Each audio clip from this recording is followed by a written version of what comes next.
Hello. I believe that this is working. Okay. I still have no idea what I'm doing whenever I am streaming. So hello there.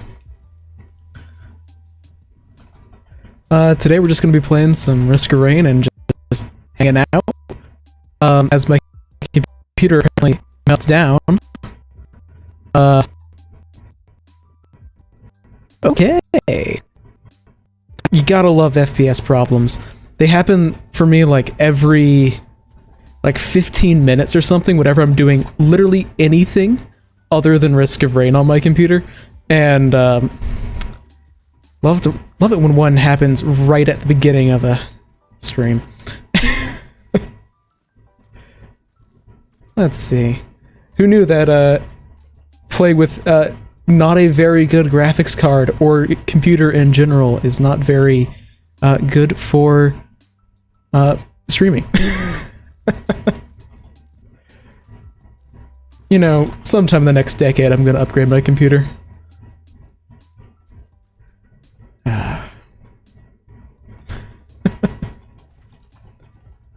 Okay. Yeah, I'd rather have an energy drink. So how are you guys doing today? This fine Monday?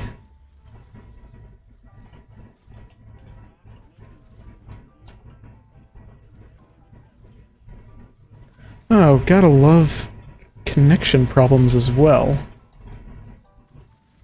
Should probably actually get that energy drink. Yeah, no, GPU prices have not remotely been reasonable for my income.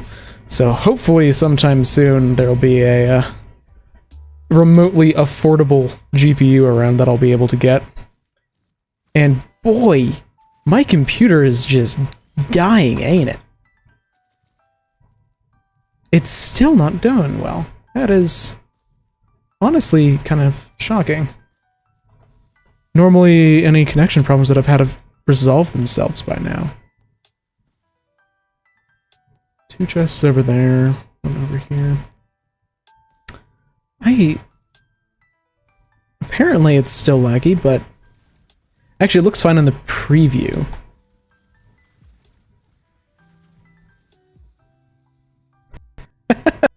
Yeah, no, it's like, upgrading my computer because it would have to be that would take like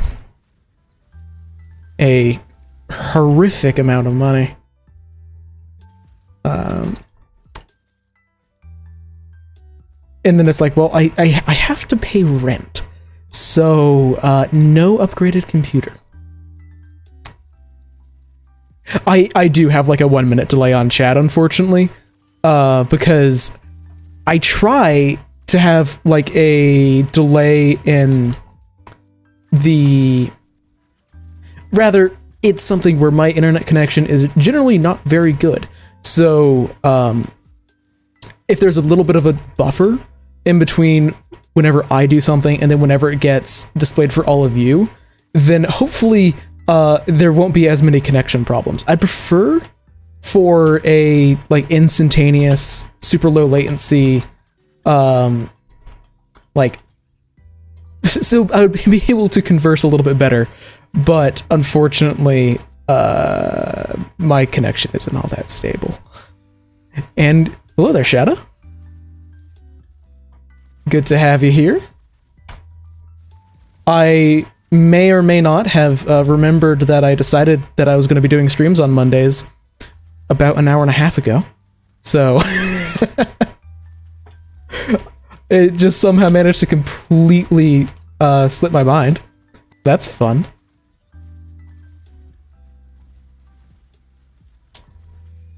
Not a bad run so far. Even though I'm half dead. I mean, a good red on stage 1 is highly unusual.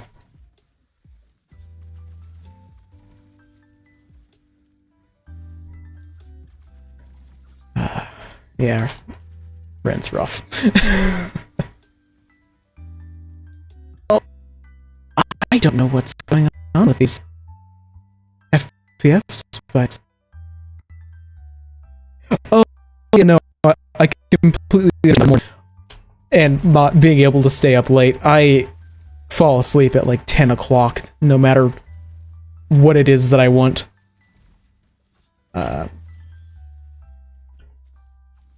So good night. Yeah, and happy to see you, Hector. I'm just gonna call you Hector because I am horrible with pronunciation, so I'm just gonna go with Hector.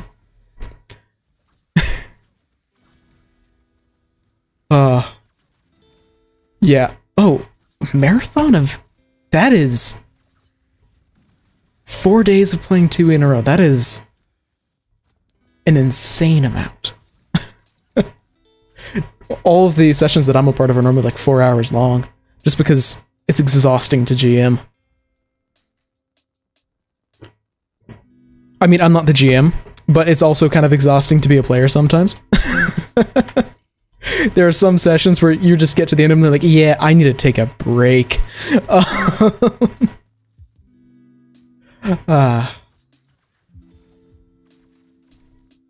But also, like, it's kind of... I don't know. How much you can do a marathon game seems like it depends a lot on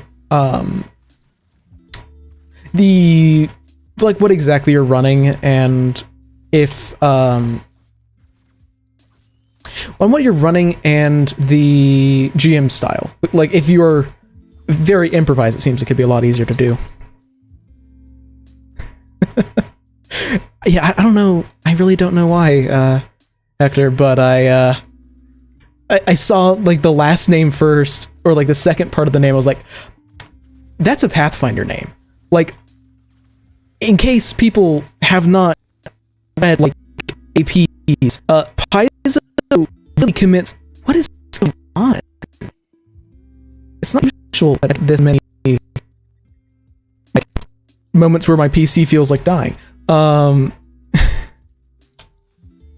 Oh, yeah, I have, like, almost exclusively played in games where we've had, like, 4-hour or 3-hour sessions.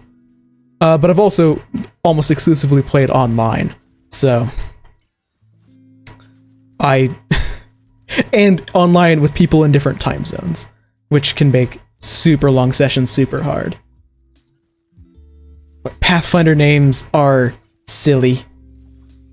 Because I'm a note taker in like half the groups I'm in.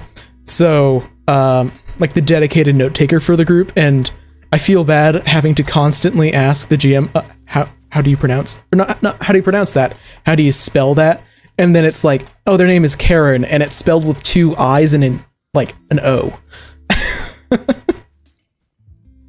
I mean, yeah, I know that we're dealing with, like, elves, but sometimes it gets a little bit out of control. One of these days I'm gonna come in with, like, yeah, my name is Tom, and then it is, like, actually, like, 6 or 7 letters long, and just say, well, I'm just trying to fit in with the world.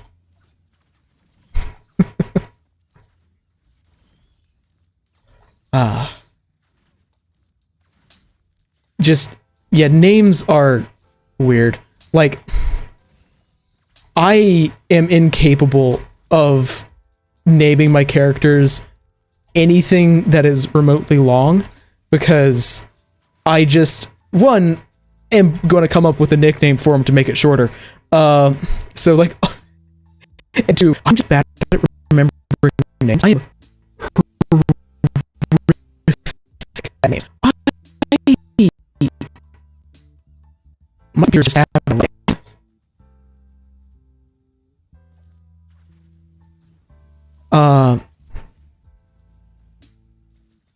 I'm tempted to pull up Task Manager and see that, like, my computer's running at, like, probably, like, 90% GPU or CPU. Probably CPU, actually. I've never upgraded that. Yeah, I'm interested to see exactly what that name is. Because if it's impressively bad, for Pathfinder, impressively bad has to be, like, truly horrific. I should probably be getting off of this stage sometime soon.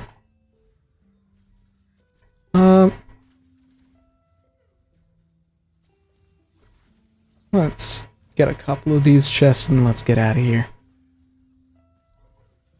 Yeah, Strange Aeons is one of those games that I've really wanted to play in or GM for at some point, because cosmic horror is my jam. I just love it. But it's also a game that I would want to run with a group that I've played with before, because it is very much a highly unusual AP, and trying to giving a random viewer, or not random viewer, a random GM that I've never played with before, saying, okay, I don't have a backstory, you come up with the backstory, that just scares me. If I've never played with a GM before. Unfortunately, all of my consistent groups have been 1E. Or not 1E, group in 1E that where I'm like, oh, I know all of you, so let's do the really weird campaign now that we know how each other likes to play the game.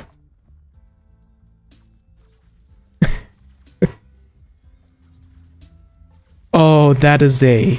Oh, I should probably be looking at the game here, because Stone Titans are rough. Or rather, can be rough. But this is actually a shockingly good run, now that I'm actually thinking about it.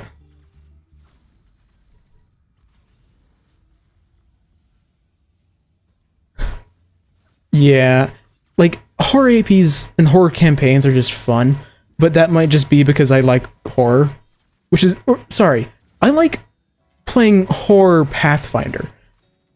And I like some horror fiction I adore. But then it's like, if you, I hate horror movies.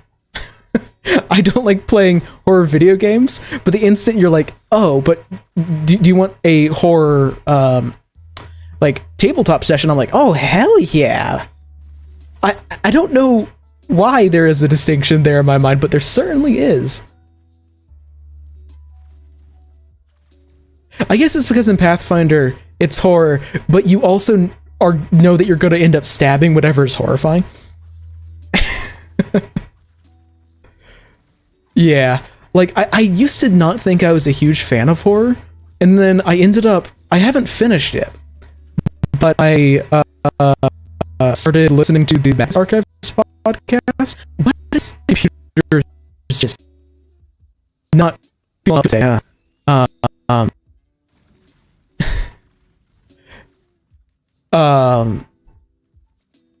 oh, but let's do one more attempt. Okay, sweet.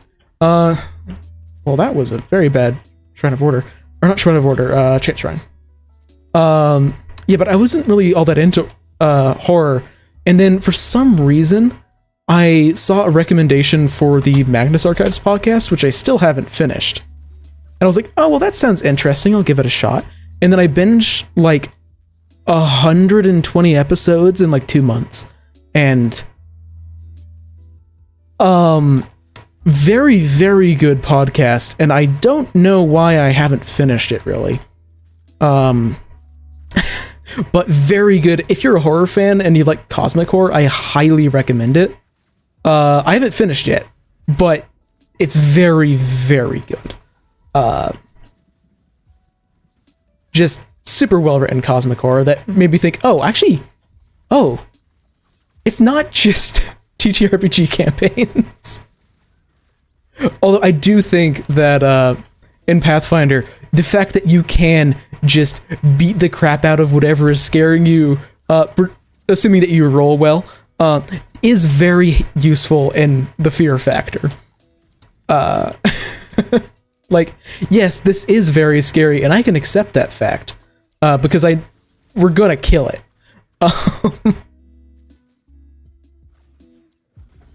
And also, if it's a horror campaign, I am fully licensed to play an idiot, because every single horror franchise has a idiot. Otherwise, it's not a horror. It's monsters, glasses.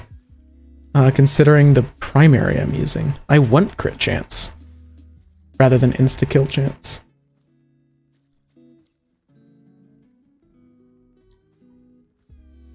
I wonder if there's like a process going on in the background right now that, because like my computer's been on since like 7 a.m. so it's almost 12 hours, which for some people is not a long time, but I am not one of those heathens that keeps their computers on for like 2 weeks straight. I've known people that do that and I don't comprehend it.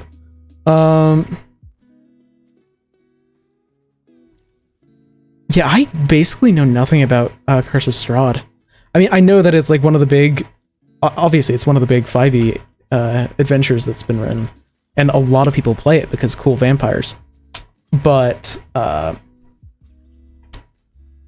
don't know like much of really anything that goes on actually in it. I just know that I've heard a lot of things on the way that, like I've heard a lot of good things about the adventure itself, but I've just heard a lot of stuff about how Wizards of the Coast isn't as good as Paizo for actually like balancing pre-written adventures.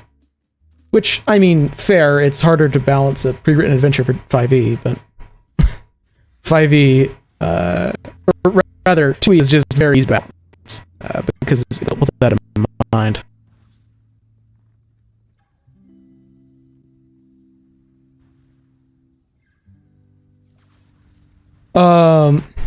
One of my friends once kept on their computer for about like 3 months, and oh, that physically like hurt to hear, where he's like, oh yeah, this game isn't running too well, and he's like, oh, I should probably shut off my computer, it's been like since March, and just yeah.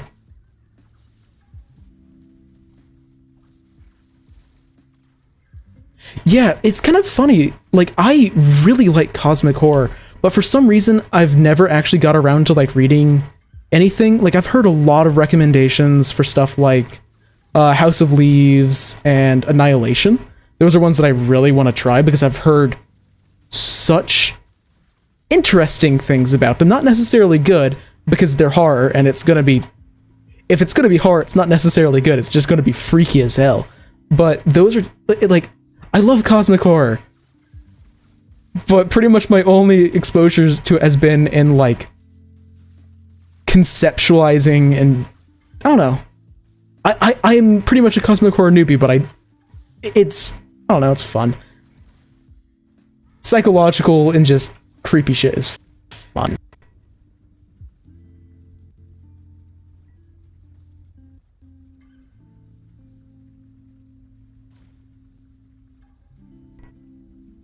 Yeah, the thing with my PC is I just assume that I'm the sort of person that forgets to turn stuff off. Like, 100% I just forget that I, like, turned on something and then didn't actually turn off the program. So, for me, I have an SSD, so it doesn't take all that long. So, occasionally if I'm just like, you know what, I'm just gonna... I don't know exactly if there's anything wrong with my computer currently, but I'm not sure.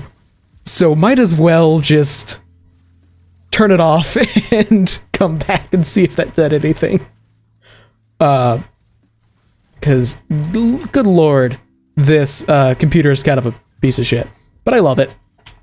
It's like how like people with really bad cars like will insult or will completely, oh crap, well that, there goes that run. But it's like how people with like really bad cars will like lovingly insult their cars. That's my relationship with my computer. It is horrible, and I love it. It's like 6 years old, and the only thing that I got, the only thing I've upgraded is my graphics art.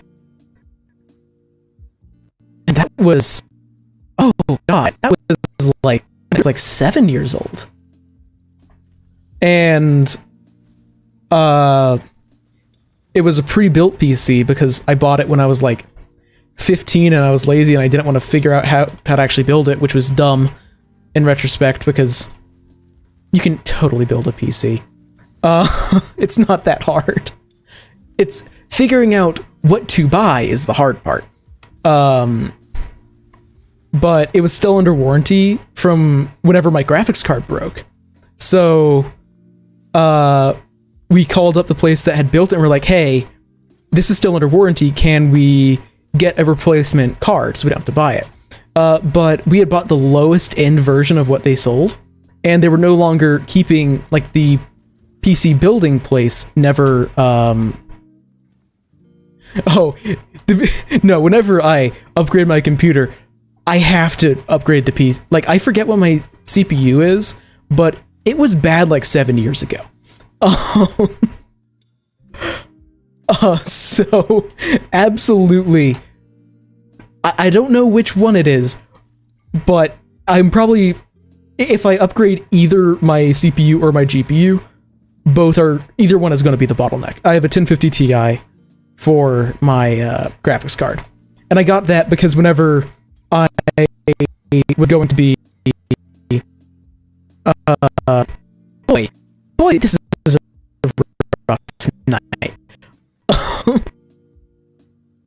Actually, one of the that might be the best use item in the game. That's fun. Yeah, but I had a warranty thing, but the place that built my PC didn't carry that old graphics card anymore because, like, for their low-end models, it was so bad that they weren't carrying it. So instead, I got the worst thing that they had in stock, which was a 1050 Ti. So fortunately, I was able to upgrade to that for basically free. Just the low price of not having a graphics card for about 2 months. But okay, so music of Eric Zahn and color out of space. Oh, sweet, yeah. If it's a short story, I can knock that out. Well, hopefully, not knock it out in, like, too short of a time, so I can actually, you know, experience it rather than just, like, skimming through it like I end up doing, like, everything that I read. I read way too fast. Oh no, my PC is beyond saving. Like, if I'm assuming that it's something where there's some kind of, maybe, oh, actually, I think I might know what it is.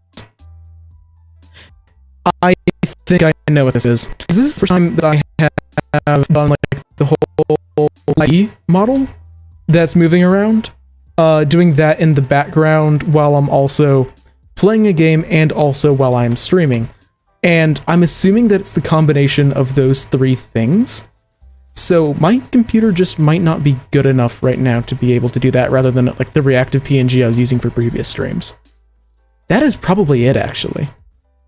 That would make a lot of sense. There's a blood shrine. I feel like there's a lot, or a fair amount of multi-shrines here. I'm gonna hit up that blood shrine that I saw.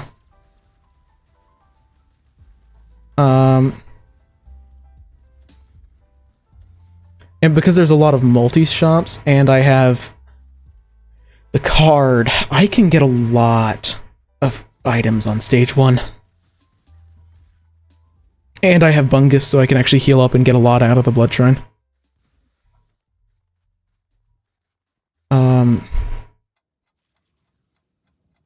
Yeah, everything that I've seen, like, everything that I've heard is that figuring out what you want to buy is hard, and everything else is just adult, like, oh, square peg goes in square hole, circle goes in circle hole, sort of stuff.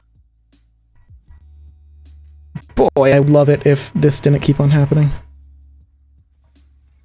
Oh, that was a unfortunate timing. And I need to heal up before I go, because I don't have much other healing sources. Let's not hit the third. let's go on a damn shopping spree. Yeah, my PC is not doing hot. Who knows, if I get a sudden windfall, I'll probably buy a chair first. Rather than upgrading my PC. How would I actually... it wouldn't be that hard to switch back. God, this use item is so OP.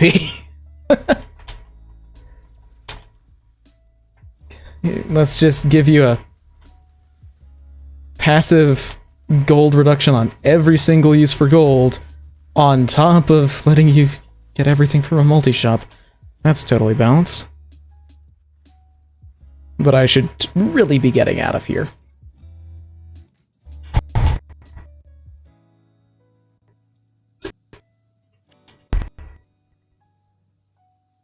Yeah, I might end up switching back to reactive PNG. It shouldn't take me very long.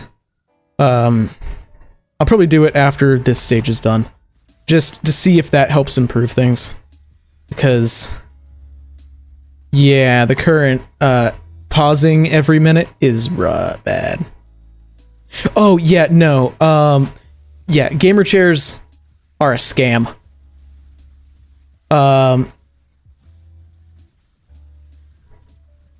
Absolutely, like, my brother just recently got a used, I think, I don't know if it's like, is it Herman Miller that is the absurdly expensive brand that's also just very good? Because I think he got something like that he has really, really enjoyed. I mean, he got it used, so it has problems because it's used, but just has really helped out him. It just... it only cost him like $300. Used. And I technically can trigger that wedding band. This requires getting lucky with a sticky bomb, I think. Or maybe a couple more sticky bombs, I'm not sure.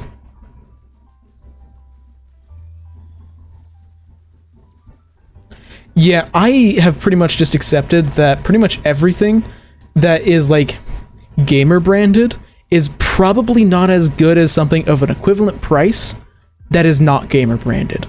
Because you're getting charged for the gamer aesthetic.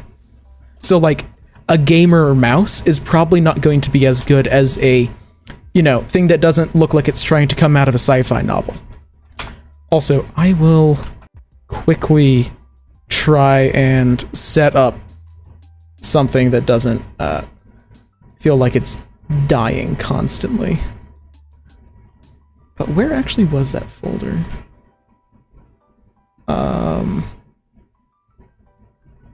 Okay. It's probably gonna get real bad for a second. So let's hide you and you, close out of you. Yeah, I forget. Oh yeah, I have a Logitech G5 502, I think, mouse that I've gotten a lot out of this mouse. And it's pretty good. But okay. Oh, okay, yep. I believe we're good to go. Yeah, like I've had this mouse for a long time. Its cable is on the fritz. But it's good. I like it. I have way too many items for stage 2. Gotta love the bank card. Yeah, we'll see if this is actually better. Yeah, I'm just happy that somehow, like, freshman in high school me didn't fall for the gamer mouse trap and actually just went for, like, gamer mouse light. I don't need a lockable and unlockable scroll wheel, but it's fun to fidget with. Yeah, let's get that first, because I'll want to get all of that, because those are all good items. What did they say about the Inquisitor?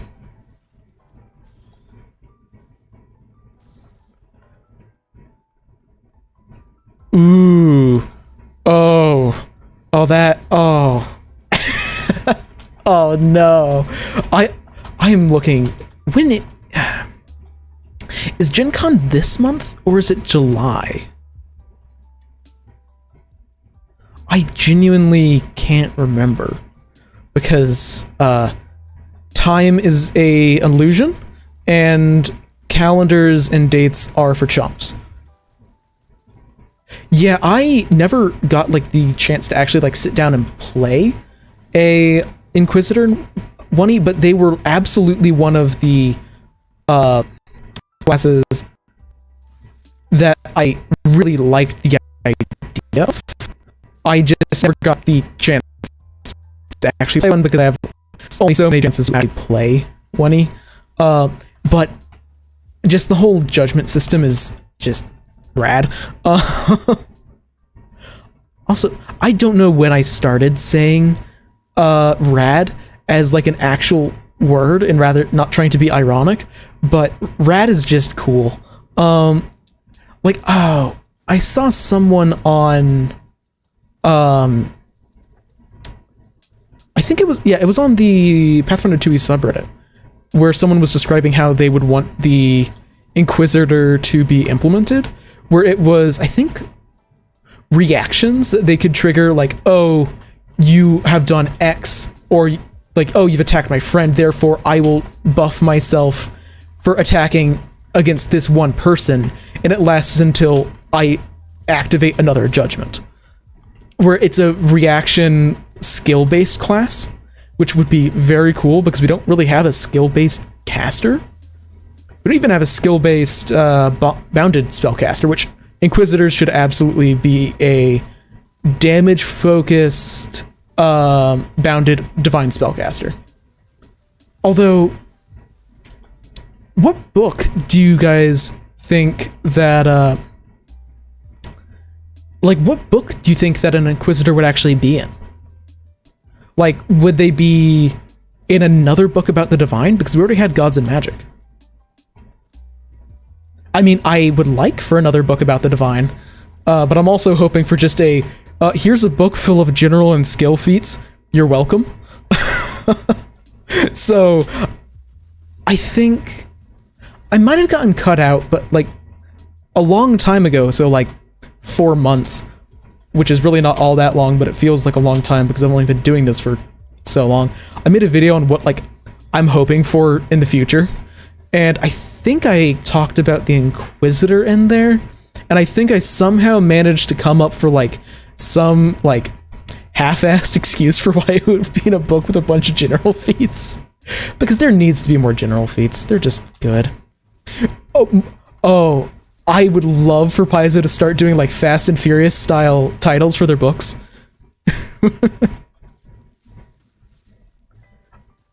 I am personally a fan of the Inquisitor of Shalyn, so the Inquisitor of Love, that flirts with everything that moves. That's personally my favorite. I want that lunar coin. I don't need lunar coins, I have too many, but I need it.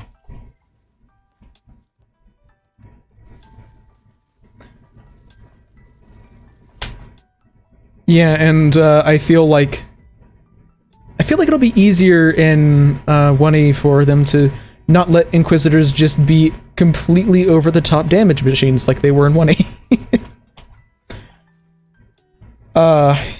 There's nothing more scary than seeing a Inquisitor with a longbow look at you with murderous intent in 1E. On the second round of combat, they have a judgment going, they have Bane for you. Not a creature type, just you. Well, it is for a creature type, but oh, Butterfly Sting. I legitimately love Butterfly Sting from Pathfinder 1E. I think that it is one of the coolest actual feats from a system that was full of feats. Oh, I need to kill those mending elites. Holy shit. Like, just being able to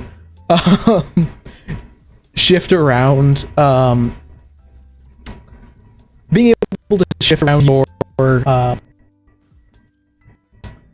your crits onto your allies instead. So it's like, I'm a rogue. I don't get to multiply my precision damage in this system whenever I get a crit. Therefore, I'm going to give it to the barbarian using a 4x crit weapon. And then just watching enemies explode. Again, not a feat I've ever used, but one that I have built a couple of characters based on. I should not be doing this chest in the middle of a teleporter. Well, it's not a terrible item. Yeah, I currently am not on the Lost Omen subscription, which I am feeling the urge to change that constantly. But Knights of Last Wall, I want to read so bad. Just currently, it's not necessarily a good financial decision. Me being on the like core financial, not financial, core subscriber. Like, I have a subscription for the core books, which isn't necessarily a good decision either. But I make YouTube videos so I can justify poor decisions. But probably the instant I actually start making money from this is the instant I'm gonna say, I'm making like 5 cents a video. I can justify spending like $40 or $60 on a book.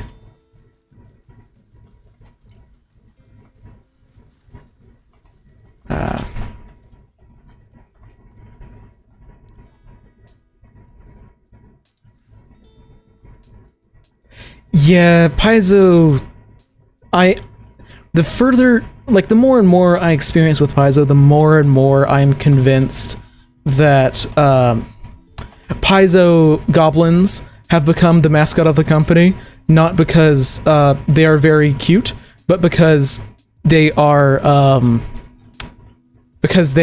actually run by goblins. Like, the image that they have up on their site whenever the site goes down of like a goblin inside of a server, that is not an artist. That is an artist rendition of actual Paizo staff.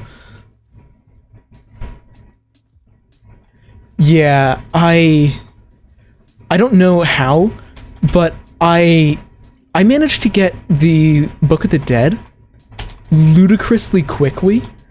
Like, I was very early on in it, despite the fact, like, I got the book, like, I got my PDF within, like, a week of actually, like, caving and, agree, and, like, setting up the subscription. Like, it was a ridiculous, I was so quick in line for that book for someone who had just gotten in there, and then, like, 2 weeks later, someone else from my group still hadn't gotten theirs yet. I was like, I feel bad. I mean, not... Yeah, no. Pathfinder goblins are a blessing on this planet. I love them. And also, every single time that one shows up in a game I'm in, I'm like, oh no. Oh no, what is this person gonna do with this goblin?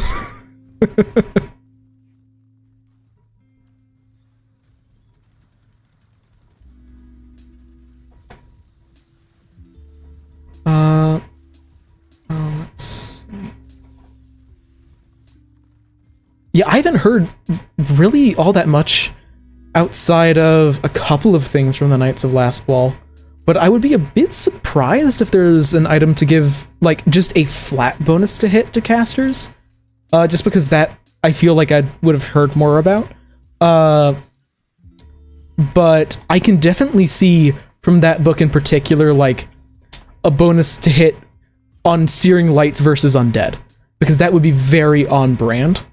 But Paizo doesn't seem like they're all that inclined to give just a flat bonus to hit for all spells. But I could see specific spells or specific feats giving bonuses. I mean, there is no chaos like Goblin Chaos, but there is no chaos like high-level Goblin Chaos.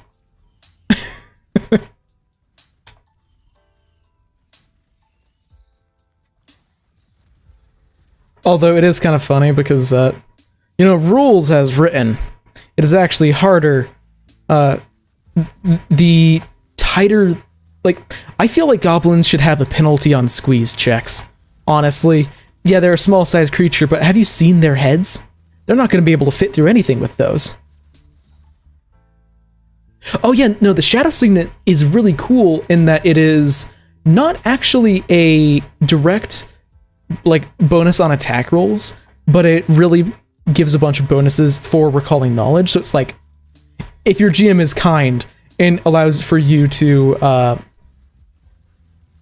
learn saving throws, so it's like, or if you have a brain in your head, it's like, oh, we're fighting a Brontosaurus, therefore I'm going to target reflex saves instead of actual AC. It's such a fun item. Ooh, I need that. Well, not exactly a great trade, but I need the crit chance for Commando.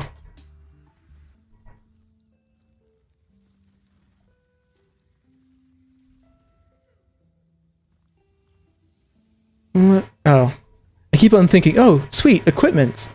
I might be able to get something useful here, and then I remember, oh, that's right, I already have the best one. I don't want that.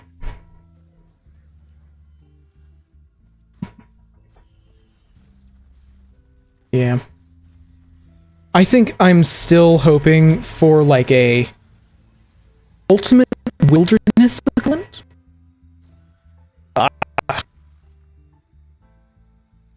Yeah, this is a curse night for my computer.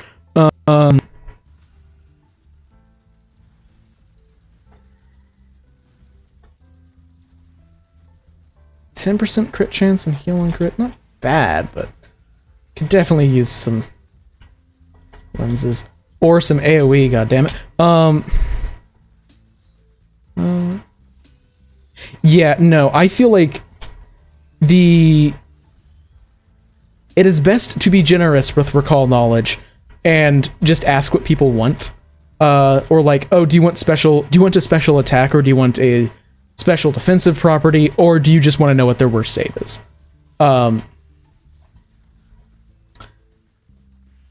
Because that's, I don't know, it just feels better. Yeah, and also I feel like just for ease of play, just always give the right name. Unless they critically fail and you want to actually make them think it is a different creature type. But even if they critically fail, sometimes you can say oh, you know that this is a zombie, but this one you think is actually weak to slashing damage. Because it's just annoying sometimes to have to come up with alternate descriptions for a creature whenever it's very obvious what it is. In one of the games I'm in, we have a investigator who they've basically said that the build ideas that they had were, okay, a investigator that uses an alchemical crossbow and the alchemist archetype, and that has the medic archetype also. But then they've said that their other goal for the character is to get so much on recall knowledge that they just get sent the Archives of Nethys link.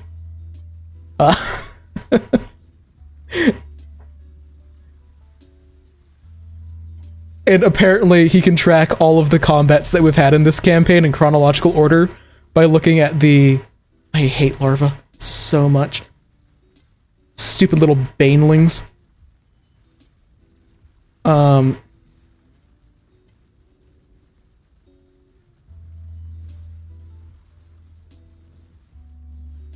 I want to get my one-shot protection back. Ow. Jesus. Well,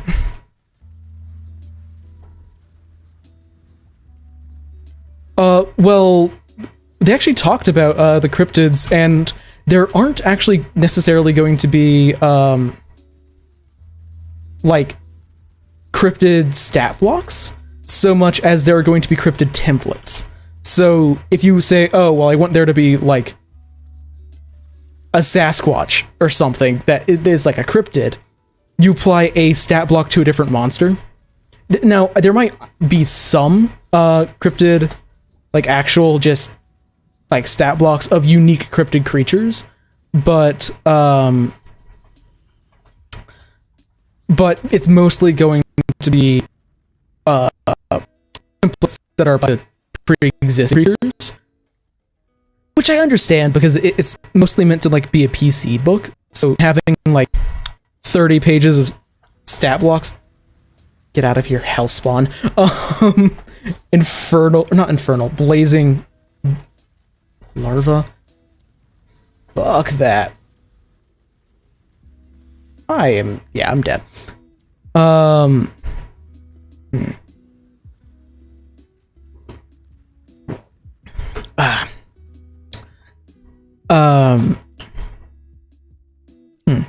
What was I thinking? Let's do some Void Fiend. I don't play enough Void Fiend. They're fun. Oh yeah, but like the one template that they actually described is rumored. So it's a rumor of, like, the example they gave was the rumored owlbear. So there is a rumor of an owlbear in the woods. Like, there is not an owlbear in the woods. There is a walking, attacking rumor of an owlbear in the woods. So there's a rumored template. Which I don't know. Some part of me just wants to go in there and see the stat block for Mothman. But I just want to see how it's implemented, because generally I have a lot of faith in Paizo, making a working system, because they're doing a pretty good job so far. So I'm just interested to see how it works. Part of that might just be because the idea of like a walking, talking idea of an owlbear is just funny. So I want to see how that's implemented. Yeah, I don't have much of a excuse if this run dies. This character is so good. That's...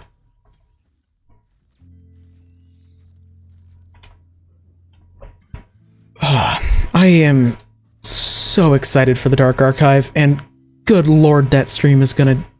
That when I go over the Dark Archive, it is gonna be so long. Because I'm gonna be going over the entirety of the damn book.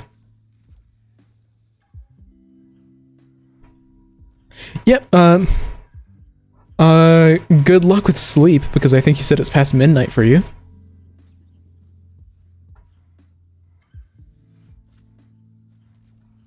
Yeah,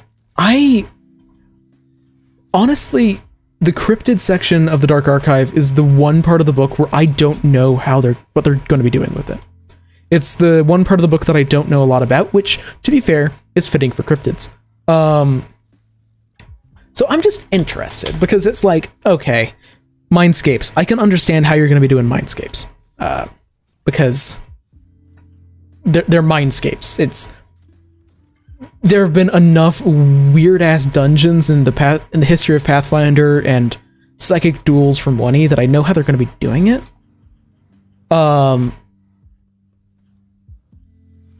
So, or at least I think I know how they're going to be executing that section of the book. But cryptids, I'm like, oh, I just have no idea.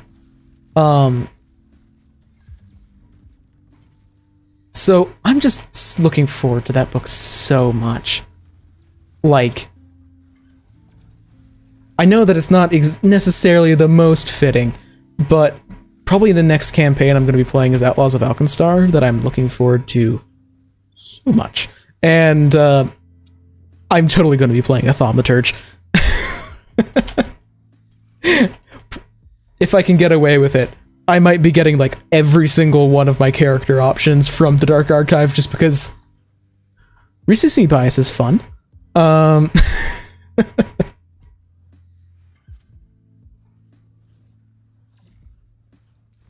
And I don't know. I just am looking forward to the thaumaturge a near unreasonable amount.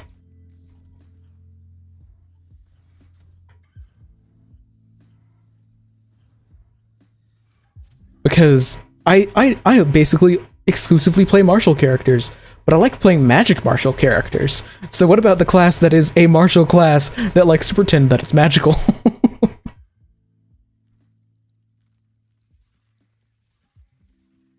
Yeah, like, the other thing that, like, it sounds like it's not going to be a huge part of the book necessarily, but the section on mirrors and doppelgangers seems like it's going to be a joy. Come on, give me something to feed the form. Because, like, oh, there's a heritage that I'm assuming is a versatile heritage of you're a copy of a different person. Oh, I'm looking forward to it so much. And, like, for mindscapes and stuff, I've had the idea for a long time of a this would be kind of a pain in the ass, but and I'm really not sure exactly how I'd want to run it, but I've had the idea of a campaign for a really long time where it's like just a urban campaign that's totally not inspired by Persona, where, like, the party somehow or another gets access to super, like, basically an artifact. Or at least I was planning for it to be an artifact until an entire section of the book on Mindscapes, where they can basically just do the whole Persona 5 thing and go inside of people's heads and change stuff in, like, the real world. And then just kind of throwing it to the wind and seeing what the hell a party does with that kind of power. Like, poke them in the direction of, hey, maybe use this for good, and then watch them use it to get away with crime. Because that is what happens in Pathfinder. But, and then, like, oh, but maybe, like, in the real world, they don't have access to spells. Or, like, I don't know, it's like proficiency without level in the real world, but then they get all kinds of crazy fantastical powers whenever they go inside of mines. But now I'm like, we'll just see what goes on in this section. There's just no part of the Dark Archive that I'm not looking forward to. Which is the first in a long time where it's been like that. Because, like, I am predominantly a player. Like, I don't GM much. So, the section of the Book of the Dead that covered, like, monster stat blocks and the March of the Dead, adventure, I was like, okay, well, that's a part of the book I'm just not going to read.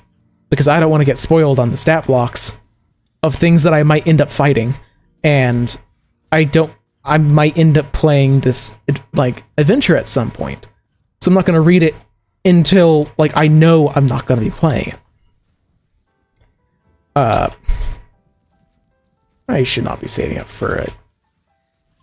Like, gotcha, pretty much. Oh,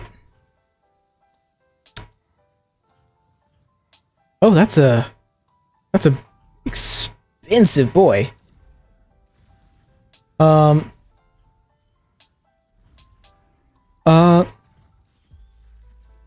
Yeah, like, I'm just gonna have to resist making, like, 10 videos on the Dark Archive when it comes out.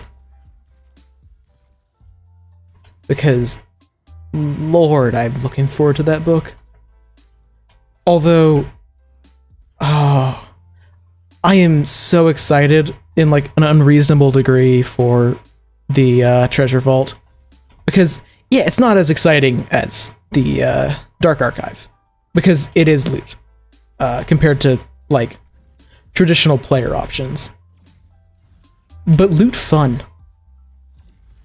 Loot make Goblin Brain happy. I don't stream on Twitch. I did like 3 streams once, like 2 years ago, and it was terrible.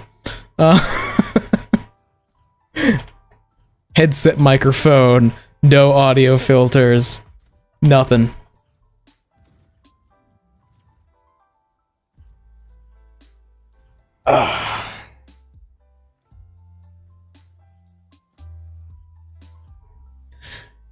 Well, the whole I don't necessarily want to bombard people with crazy amounts of videos on the Dark Archive is more that I don't want to. It's more of just I like trying to keep what I'm doing on YouTube diverse, rather than just sticking to one thing that works. Which, admittedly, I am sticking to one thing that works, which is Pathfinder. But I don't want to, like, stick to just one thing, because YouTube doesn't like things being stale. This is different in that, like, I remotely know what I'm doing. In terms of, like, the quality of the stream. It was bad. There was also the fact that, like, I had one monitor at the time, so I legitimately didn't know whenever anyone was in watching, and I couldn't see chat. So it was pretty much just me talking to myself and not even responding to anything going on.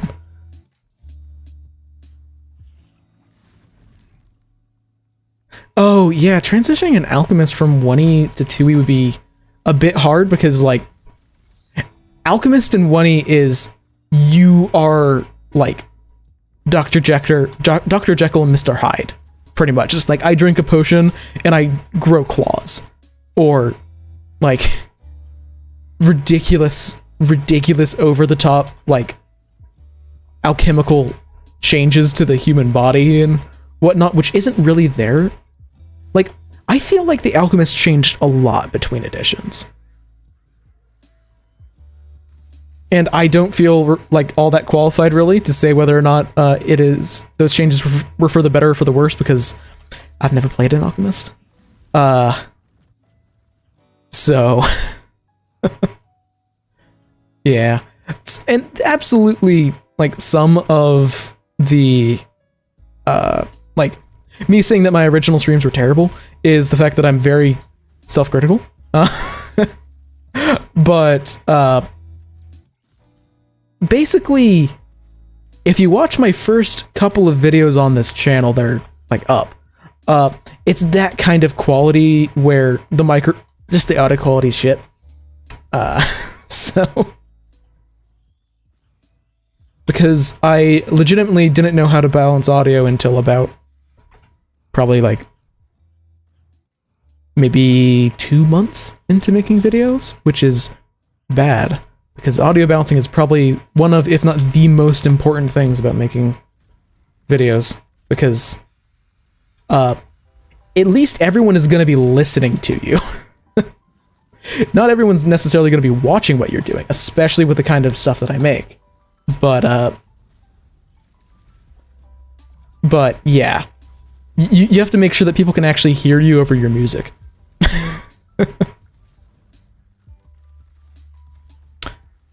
Yeah, we don't know exactly what they're going to be doing with this, but they are going to be adding additional feats for particular alchemist paths as errata to the core rulebook. Sometime between now and whenever the Treasure Vault comes out. Although they specifically only called out the Churgeon. I don't know if it's Churgeon or Surgeon. I've heard someone say that it's supposed to just, like, that the Churgeon word is just a ye old word for surgeon. But I don't necessarily trust. I think I saw that in Twitch chat. So I don't trust it.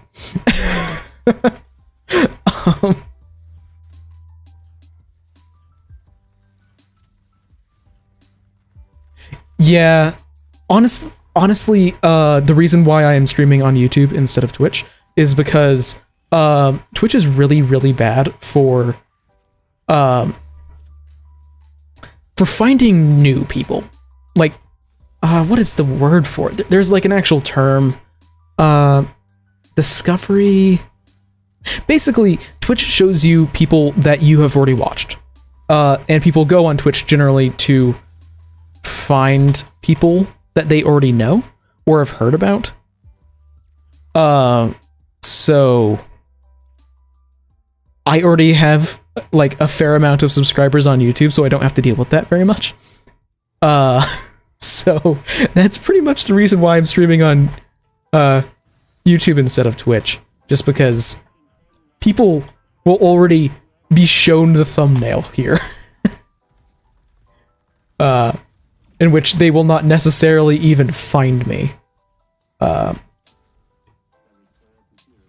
So I kind of just quick start on YouTube for streaming, rather than having to go through the probably like 6-month period of having one person in the chat, or not even one person in the chat, one person is most likely about watching me on Twitch.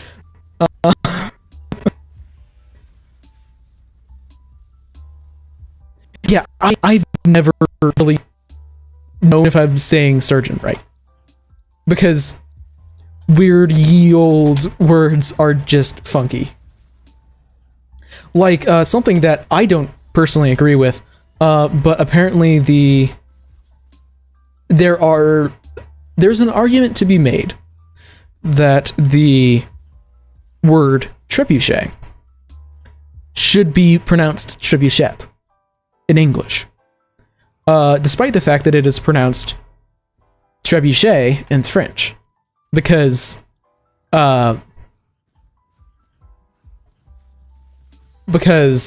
in French just ignore vowels. It's part of apparently the identity of the language. But whenever it became an English word, it was pronounced in France as trebuchet. So just because how French people say the word, like just because they say it differently doesn't mean that English should actually pronounce it differently. But I say that's dumb. Yeah. Ye olde linguistics is weird.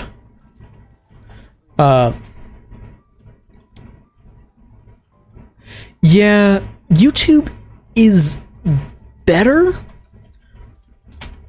but not much. It is really more of just like, if I had, what do I have, like 683 last time I checked, I think. If I had like 683 followers on Twitch, I would have absolutely done it there. It's just, I just have the subscribers here on YouTube already, so I'm just gonna start here. Really, my decision making was just, I'm not gonna be like streaming as a main thing that I'm doing. This is more of just I like hanging out. I don't know why I did that.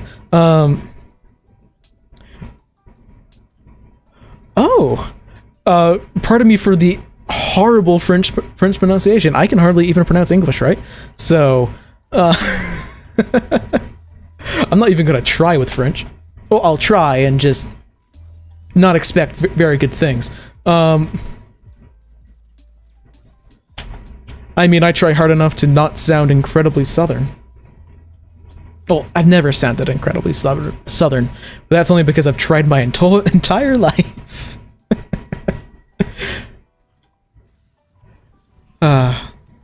Just, language is weird.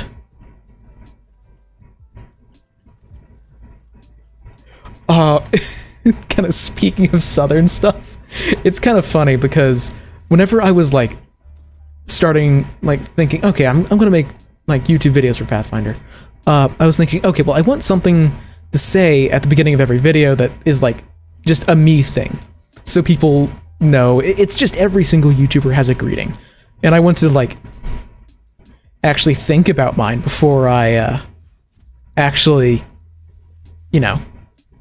started making videos, because I pretty much assumed that I would be getting at least some attention because I started off making hyper-specific content that I was pretty sure at least some people would look for. So I thought, like, okay, well, I want a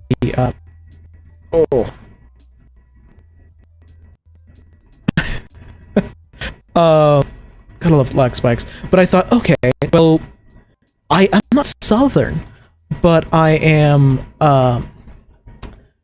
but howdy is such a good word, and like are just good words. Like I don't speak with a Southern accent, but there are absolutely some parts of like Southern lingo that are just great. So it's like, okay, well, maybe like howdy folks or something, and then I realized, wait a minute, that's just what Nonat says. God damn it. So originally I was gonna be like starting every video with howdy.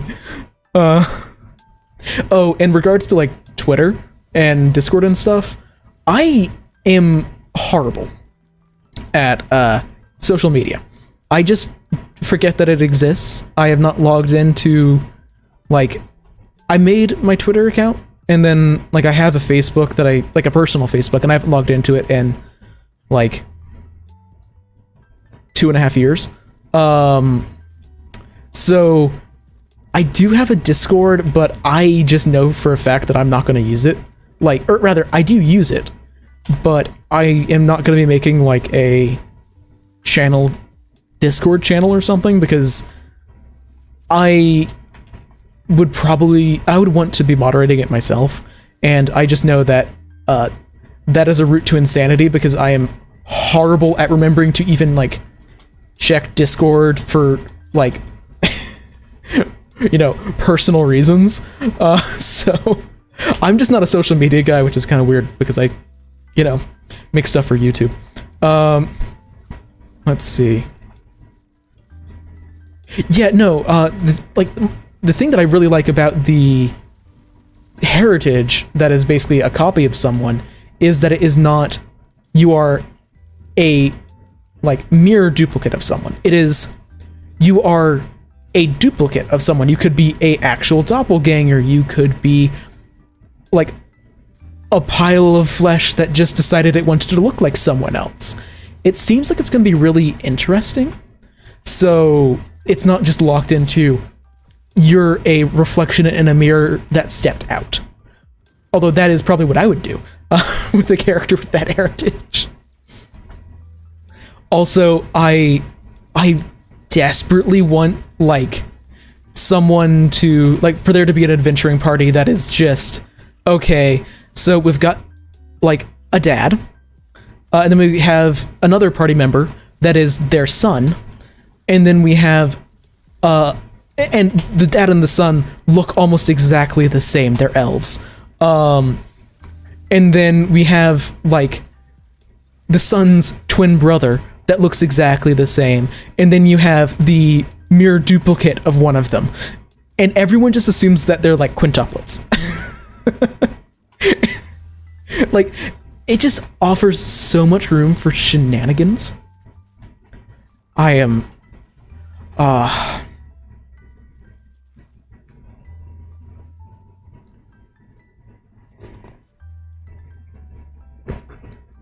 Oh, and I think the declassifying the Dark Archive panel, they confirmed that there is going to be a heritage. That, like, they use the word heritage. So, unless that was clarified later on, and they were just, accidentally said something wrong because they're on a live stream, then I think that there should be like an actual, like, playable heritage. I really hope that it's a heritage, because that would be so much fun. How much? Okay.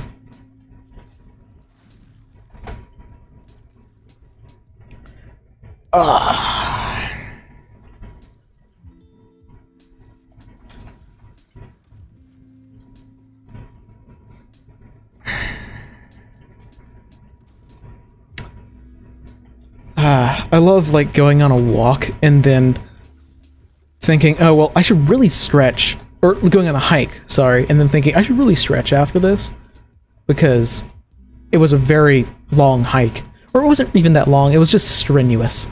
and then thinking like, oh, I should really stretch after this, and then not doing it, and then feeling the effects of not stretching for like a week. Just who knew that climbing along practically a bare rock face would be rough for someone who sits in a chair most of the time. Shocker, I know. Thank you for letting me play the game again, computer. It sounds like... yeah, they're up here.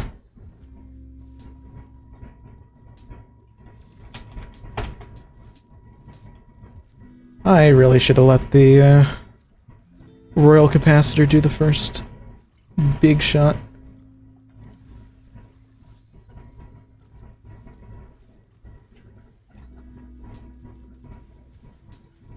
I would expect that like there's going to be a difference. If it is a fundamental, like, this is a heritage, I'm expecting it to be something like maybe I'm expecting you to be completely different people, or it's like there is a mirror dimension and you're practically playing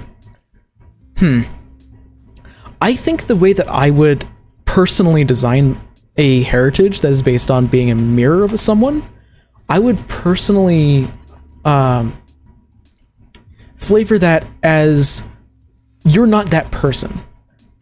Instead, what you are is there's like a weird planar thing going on where there is a mirror dimension of our reality, and someone with a, like, this is specifically for like a mirror. I don't know, for like if you're just a doppelganger or a flesh thing that looks like someone, yeah, you're definitely not that person. And you don't have their personality or anything. But if it's like an actual, you are a thing that stepped out of a mirror, it's, you took the physical form of whatever was reflecting. And you're basically like, you're basically the equivalent of a, like a Suli or a Sylph, where, well, Sulis are a bad example here. The illusion of choice. Where, like, Sylphs have a connection to the plane of air, because they're connected to... I'm forgetting what air genies are called. Undine, then. Undines have a connection to the plane of water through Marids, because Marids are the water genie.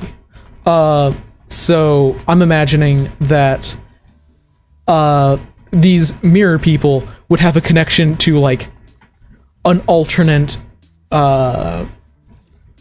plane, and they just chose whatever was the most convenient form available through their connection to the material plane, which is, you know, someone on the other side of a mirror. Yeah, I will see you, Hector. Hopefully. I guess until I see you next, live a wonderful life. Seriously. I thought that it was going to be a... I'm not certain, but I'm pretty sure that they said it was going to be a heritage. It would make sense for it to be a background, though. We will see in just a short amount of time, which is crazy to think about.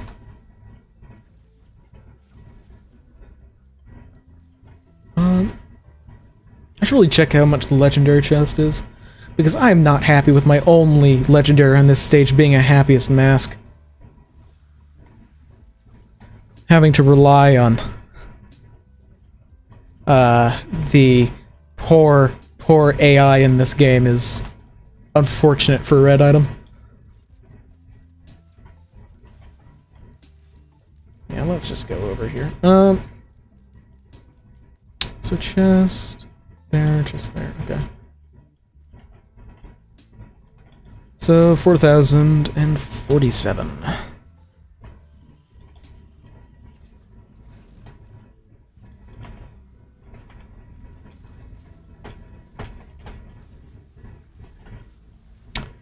Well, that was an easy boss fight.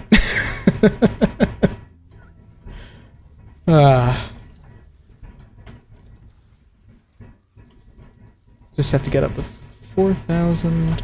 Is that a cloaked chest? No, just a drum.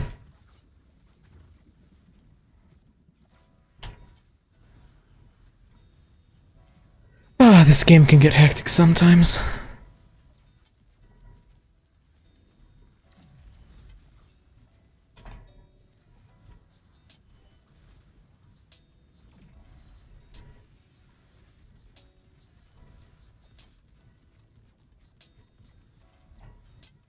Now, I don't think I'm going to be able to get up to 4,000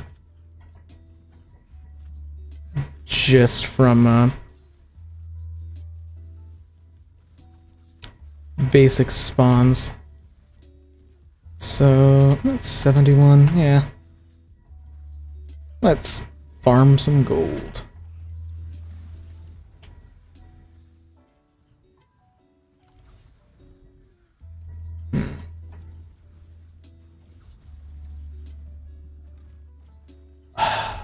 Does anyone know when Gen Con is? Because I'm forgetting exactly what... I don't remember if it's June or July, pretty much. I know it's in one of the months that starts with a J, and I know which order those months come in. I just can never remember which month things are in. Because if it is in June, God, there's a lot of announcements coming out in June. So long as... I don't know. I'm holding out hope, despite... how unlikely it is that there's actually something for Breath of the Wild 2. Because I'm not necessarily what one could call a Nintendo simp. But I am a Breath of the Wild. I'm very passionate about that, and goddamn it, I want, like, a title. That's all I get, then I'm happy. But because they didn't announce, like, any playtest stuff, and there's always, like, they seem to always be trying to do playtest materials with Paizo, there's got to be something at Gen Con. And there have been hints from Paizo developers that there's something at Gen Con. So I'm excited for that, despite the fact that I'm not going to be there. Oh, hello, all of my gold I need. All of the gold I need that is almost incapable of doing significant damage. Let's see.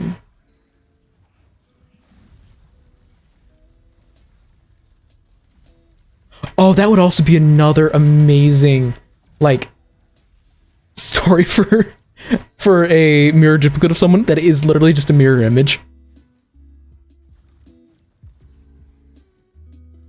Yeah, no, like, I would, if I was a GM and someone wanted to play as a mirror, like a mirror image of a non-PC, then I would absolutely ensure that there's a plotline in there of who is the real reflection, because that it adds enough, just enough, like, drama.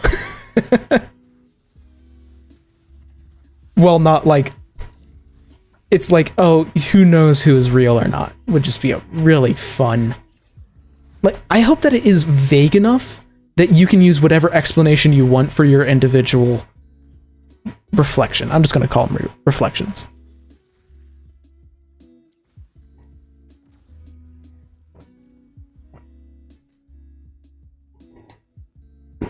Wait a minute, what red did I get there? Oh, yeah. Brain stocks. I am apparently playing this game on enough on autopilot that I didn't even recognize that.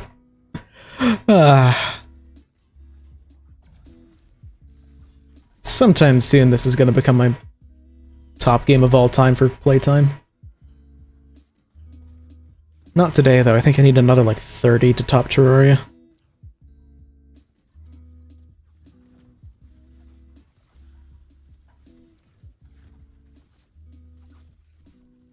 I need to be better about making sure I don't turn into this form, because it is not nearly as good.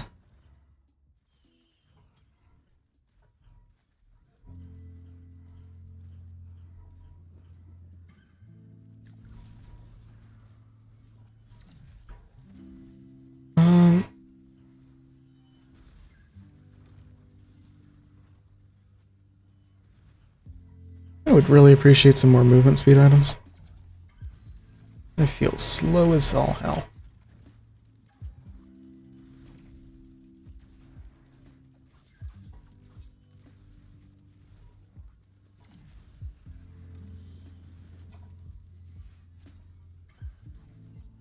Oh no, that's bad.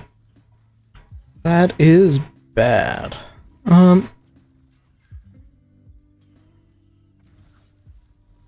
Well, I was asking for movement speed items, so fair.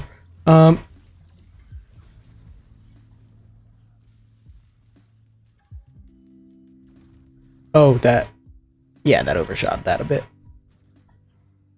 Get me out of here.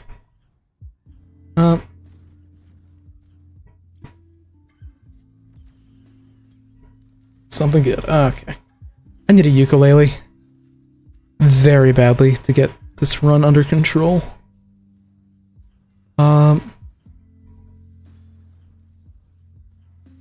Because an AoE... Well, I guess that'll help me get money. There are worse things to get. Like a squid polyp. Oh, this could actually change things a lot. Oh, well. Guess I'm gonna be doing this. Well, never turned down 3 Wunguses. Although I still think that the Rungus is a much better name than the Wungus. Objectively superior.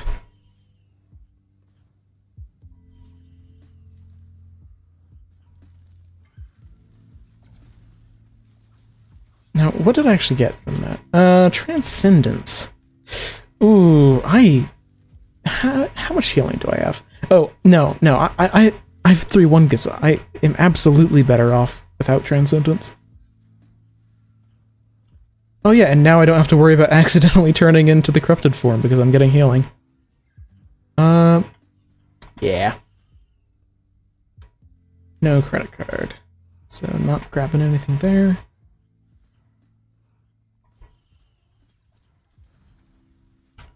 Okay.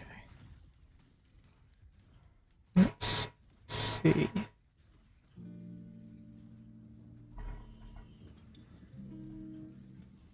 I won't turn down tougher times, but I need damage. Damage is king. And I have no proccing items. Not really. So... Well, that's a legendary chest. Don't see those very often. How much is that? 7,000. Ow. If I stay in one area farming, I can definitely get that. Oh, hey there, Gup. That means, yep, Glacial Gup on his way.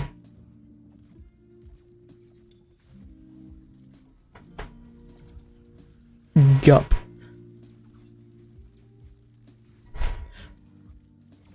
Oh, I just remembered probably one of the less, like, important things that I really want for 2E. Like, it's not, like, vital to the health of the system that it gets added. But god damn it, I just want an ooze ancestry. Because the ooze morph just doesn't do it for me. Like, the ooze morph is the I am cursed to be an ooze character, or like I'm cursed with melting flesh as a character. I want just I'm an ooze guy. I squeeze through keyholes. Really, probably the better way to put it is, I think it was pretty recent in D&D 5e that there were, I think they're called plasmoids. I forget what they were originally from. Oh, well, I need a different item to be able to make good use of that. I'm going to be shooting out a ridiculous amount of fireworks, but... Oh, there's a chest there I didn't see. You're gonna have an ATG missile launcher in you. Oh, god, Chronobobble, damn it. Second Chronobobble, too. Like, the plasmoid is legitimately like every once in a while I'll see something from 5e and I think, oh, this is actually getting me to want to play 5e. Oh, okay. The plasmoid is absolutely one of those things that I saw and I thought, oh, that's actually super cool. Because I would describe the plasmoid as a workable version of the oozemorph from 1e that was actually like, oh, this is usable and not just objectively terrible. Because I always saw like the oozemorph from 1e, I was like, oh, this is such a cool character idea that was given such insane such crazy downsides that it's just not going to be an effective character and it's probably going to die super easily. I actually think that the best situation for a oozemorph is as an antagonist in 1e, because it's like, oh, you find a bunch of people that are like strangled to death in a room where the door was never opened. So people are always going to think, oh, dimension door. Oh, that's how they're getting through. When actually it is just a very squishy boy that comes through oozes through the keyhole. But I don't want to, have them be an antagonist. I want them to be a playable character. And I want oozy guys. And then make the weebs happy. For two reasons. One is the one I probably shouldn't talk about on YouTube. But point in the direction of Monster Musume. And then the other is, I don't know if I should say the one good isekai, because that's not really true. But, because there's also Mushoku Tensei that's good. But Reincarnated as a Slime is a good show. And I watched that, I was like, oh, because I get like half of my character ideas, from like watching a piece of media and thinking, okay, how would I build them? And then I filed the serial numbers off of them. Where it's like, okay, here's an idea for a character. This is cool. I am then going to say, I'm going to remove most of the personality and backstory and then take what I want. And besides, I just like building shit. But it kind of sucked whenever I watched like, the slimy isekai. And I was like, oh, this is legitimately super cool. And then I realized, oh, the only way to build this character is legitimately terrible. Oh, that's, I will absolutely take that. Oh, I had a lot more keys than I thought I did. Yeah, I don't know if I would actually want it to be a full ancestry, or if I would want it to be a heritage. I mean, I think it could be interesting for it to be either one. Like, I would be happy either way, because slime person, but I don't know if I would, because it would be interesting for like, oh, if it's its own thing, then it could have its own heritages, where it's like, oh, I'm actually I am a sentient little bit of an ochre jelly, or like an ebony ooze or something. So the different heritages could be just different types of oozes. And really hope that you never come across someone made out of blood, because that's an ooze. Like,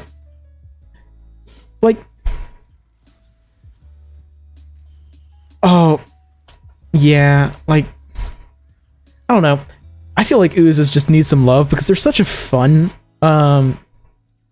oozes are a fun monster type that, unfortunately, are hell on earth to fight. So it's kind of hard for them to say, oh, we're going to be implementing a bunch more oozes, because then it's like, well, rogues are useless. They're immune to precision damage. Like, oozes are absolutely a type of fight that I feel like you have to give preparation to your party for it to be a remotely fair fight.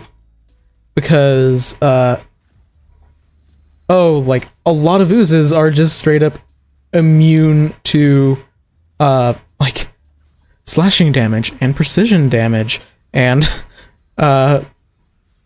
piercing. Yeah, I'm not actually that familiar with the Oozemorph because, well, sorry. I've read through the Oozemorph in its entirety multiple times. I just don't remember it very well because my memory's bad, and the only archetypes I really remember are the ones that I have made a video on. Those are the ones that I remember, like, in detail, where I can probably tell you all of the feats. I just remember, like, thinking, oh, maybe I can make this work, and then I read through it again, I'm like, no, I can't.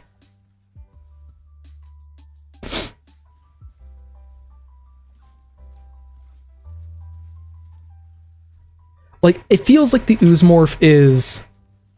It doesn't want to take away the original identity of the character, but it still feels like this is a you are cursed archetype. Where I'm just looking for remove the curse element, and you're just a goopy guy. Also, I just think it would be hilarious to come in with a character literally called, like, Goopy. Also, someone who where they take, like, overly detailed drawings of literally everyone that they meet, but, like, just their hands. Because they don't have actual anatomy, so they have to make hands somehow, but it's, like, it's not a natural thing for them, it's just, like, I don't know. As someone who has remotely tried to draw, hands are impossible. So I just love the idea of a little slime guy trying to figure out the basics of human anatomy.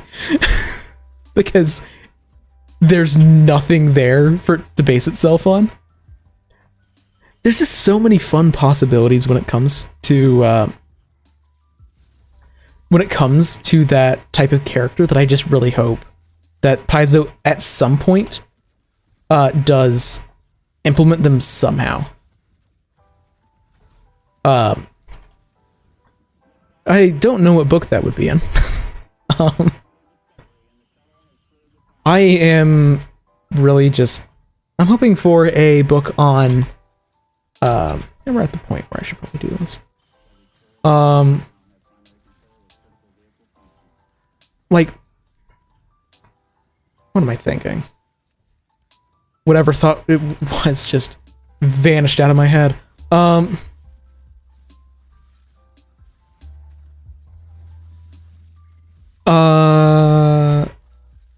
Oh yeah, I'm really hoping for a book on, like,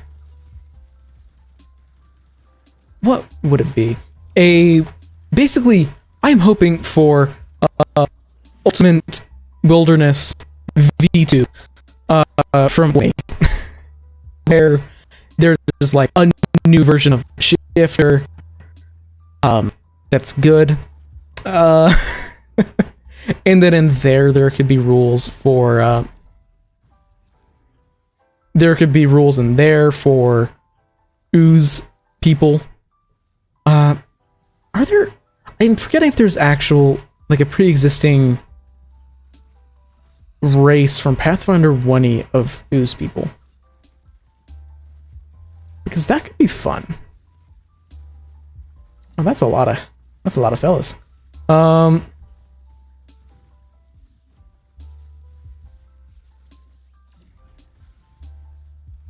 And they all burn.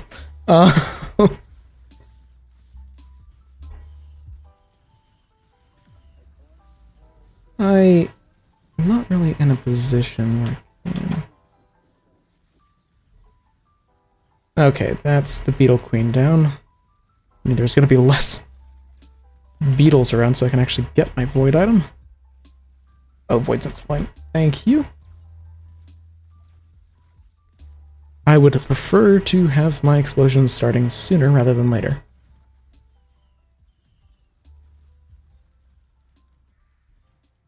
Was there a shrimp in there? If there was a shrimp, I feel stupid. Because that pocket ICBM is doing nothing. More Wungus for the Wungus God? I desperately need something start proc chains with. I want a shifter. Like, probably the order... Oh, speaking of those people. Hello, Gobo.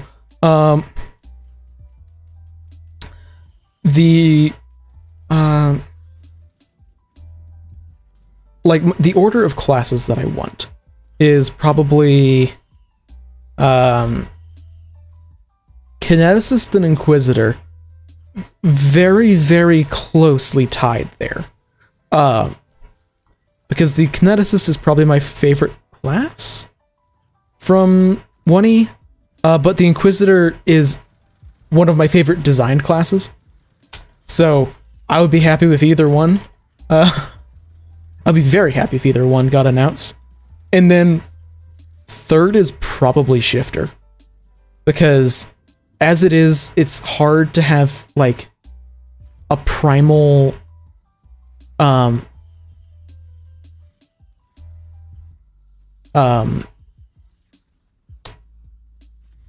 It's hard to have a primal, like, basically, the Wild Druid isn't quite cutting it for me. It's not exactly what I'm looking for in, like, the shapeshifter kind of mythos. Oh, I timed that wrong. Dang it.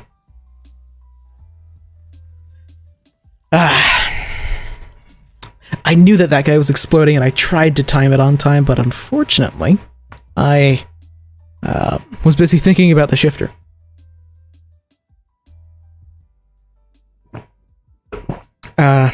Delicious room temperature tea. Let's do one more run. I am more tired than I thought, so let's just do one more.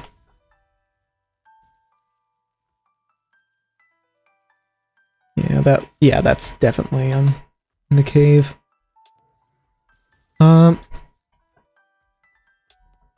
Really appreciate more people spawning because I'd like to get this chest.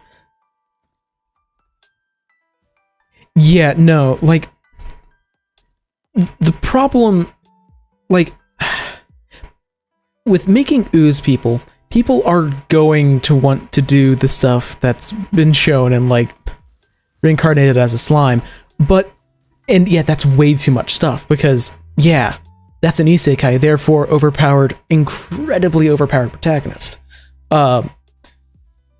Who his thing is he has a ridiculous amount of versatility, you can't give that.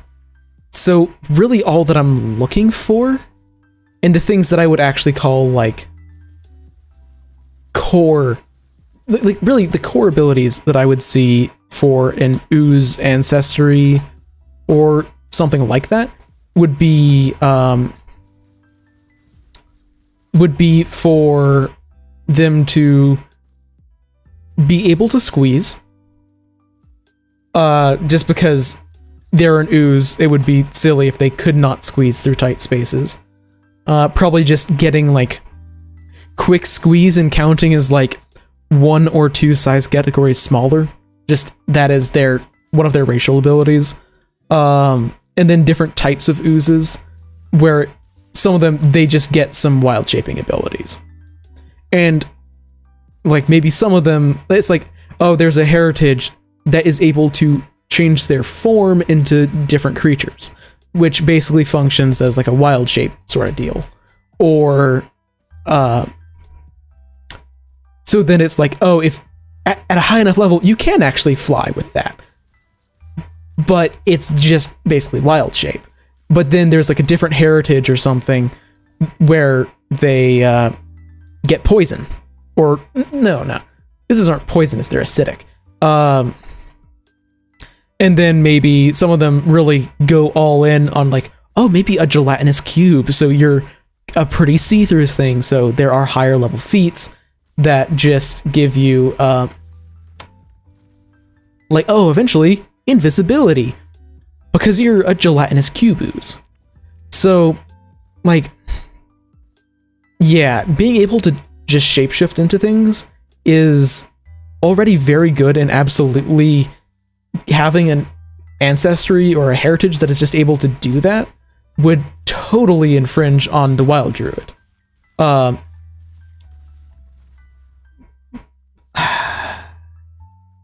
So I'm not sure exactly how they would have to implement that to not just, why are you playing make it so it's like, why are you playing a Wild Druid when you could just be playing an Ooze and get their abilities?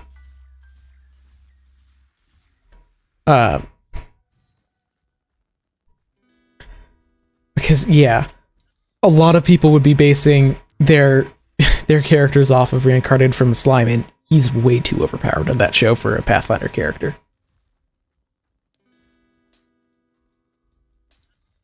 Yeah, let's gamble. Gamble it all on me actually being remotely good at this game, which is a bad bet.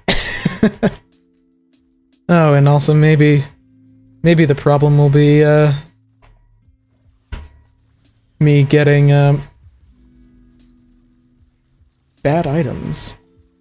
What did I get? Oh, well, that's actually pretty good. I say I get bad items. I got a red on my first chest, and I'm just now recognizing how rare that is. I think that was a 20% chance? No, 20 might be too high. I'm forgetting the exact odds of the large chest containing a red. I think it's 80-20 for green and red. I should get out of here after grabbing this chest. Oh, these chests. Plural.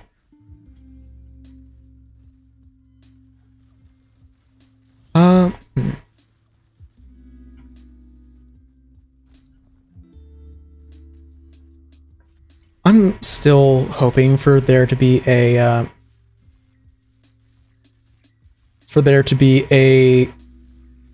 book on planes. Oh, don't do this now. Oh, don't give me. This is a very limited time ability that is prone to get me killed. Don't do this to me now. What happened there? Oh, that is funky. I think that time was still running in game, but things weren't able to move. I think that was what was going on there. Which, if that is true, is wild. I need to kill this stuff. I'm gonna use my supercharge on this. Maybe. No, let's kill them. And then I don't need to spend my supercharge on that anymore. Let's just line them up.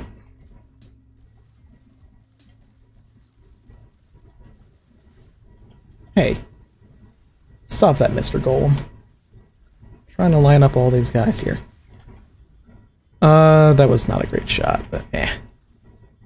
I think I would actually prefer Mocha's. I mean, my damage is pretty good, but I'd rather take just flat movement speed on this character and attack speed.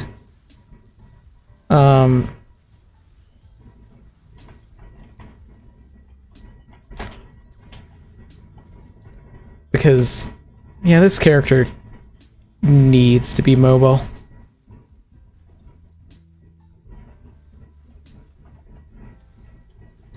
If these golems could stop.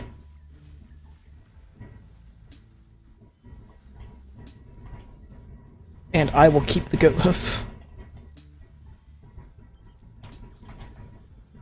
Because I like a pure movement speed item. Why? Oh, missed a chest. I don't know why I didn't grab that turret earlier.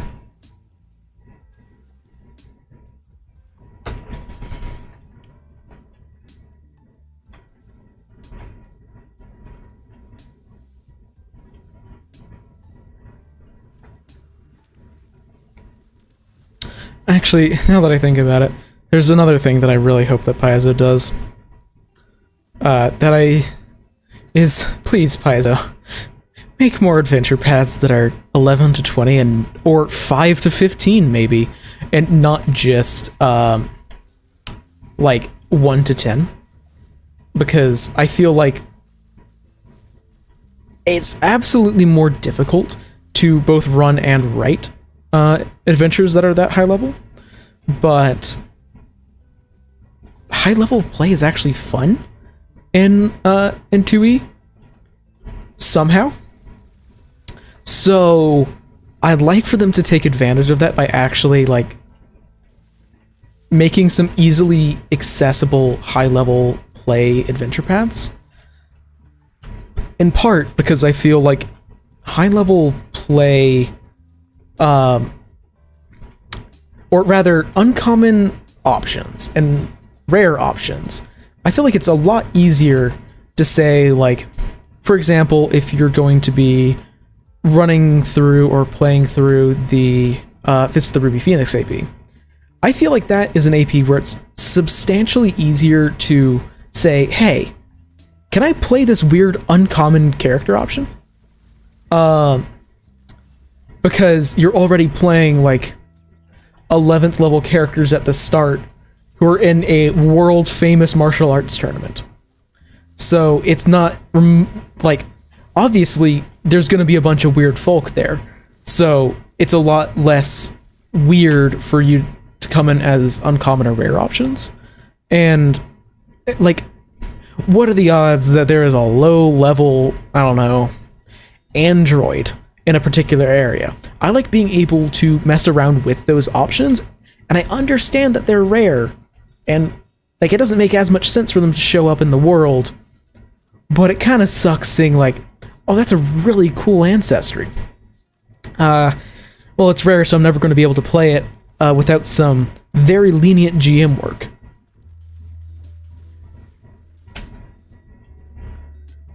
So I just want to have some, like, I want cool and weird options, and then I also want more ways to be able to play the cool and weird options.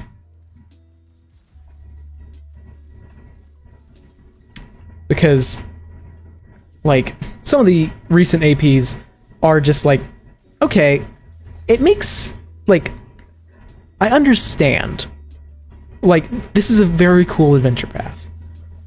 But I want some wacky shit.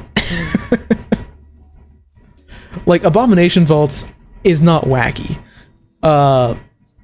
Where Fist of the Ruby Phoenix, I've not played, but it sounds pretty damn wacky. So I just want more, like, high-level, ridiculous APs.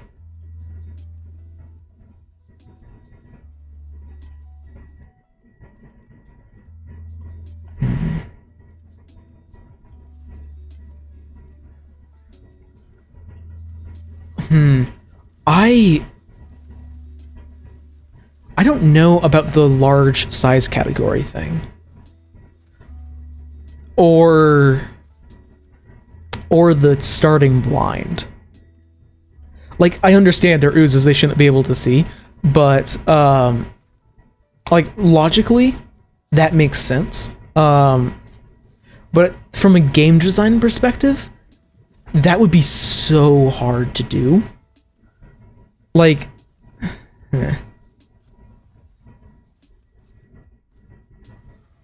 I don't think that Paizo will ever just make like an ooze class. Even though it does make sense because there's a lot of stuff going on. But, like, I just don't think that that's ever going to happen. Oh, I am probably going to die here. I don't have much AoE.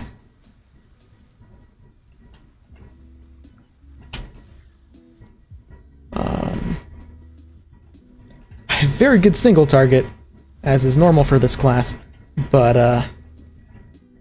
not very good AoE, which is also pretty normal for this class. Oh no. Oh! That is one of the only times that the camouflage has actually been helpful. Oh, I missed? I missed on my supercharger? Ah.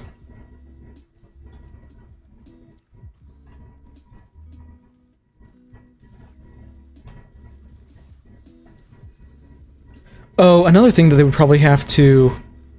another obstacle for ooze characters is, what do they do about magic items that say, like, oh, this is a cloak? What are you supposed to do there whenever, like, or these are gloves that you use? Because is it just there that you're assuming that this ooze character is taking a humanoid form?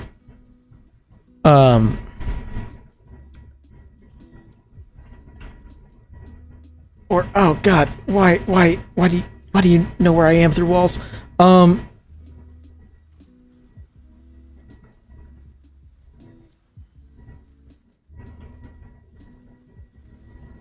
Just die. And I can get out of here. Oh, did I toggled a mountain shrine? That explains how hard that was. Ow,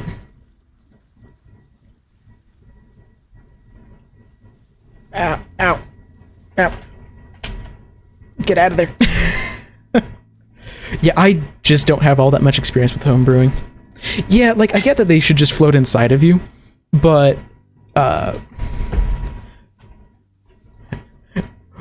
to me, I don't know. Because then you run into, like, partial issues of, like, oh, well, if they are a transparent ooze for purposes of, like, if they're a transparent ooze because they're a gelatinous cube sort of ooze, then if they have any items equipped, do they get their transparent abilities? Because there are things floating inside of them now, which logically should not allow them to be transparent anymore. I guess it could be like an active camouflaging deal, but still a bit weird.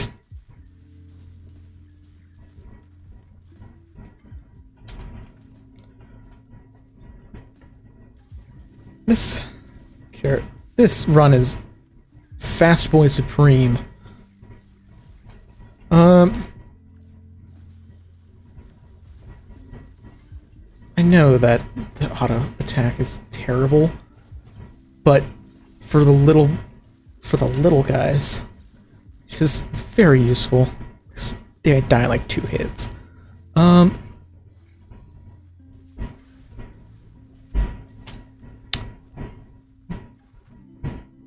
Well, there's teleporter.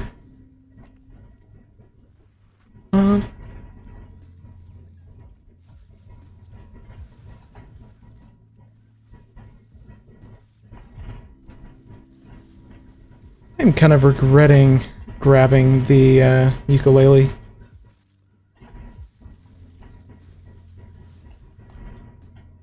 This really is Fast Boy Supreme. And we zoom. Don't want daggers. I should probably be making my way to the telly. Behind.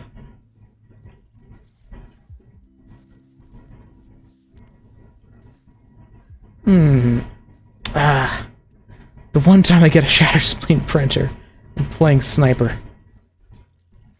Like the only time where it's not as good. Yeah, thanks for being here. It's a lot more enjoyable to stream whenever people are talking. And listening to me ramble about oozes. So, I guess until I see you next, live a wonderful life. And yeah, just enjoy yourself.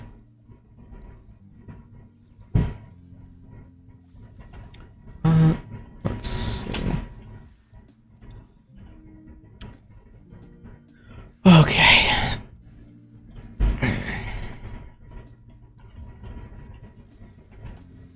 Oh, I should not have triggered that right away. Oh, this is not going hot. This is not going to go well. Although, I guess that went pretty well. I just need a supercharger that activates the ukulele and we'll be fine.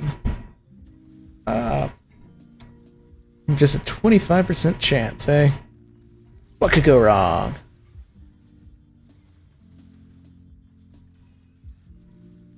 $25% chance? That's actually just a 50-50. Either happens or it doesn't.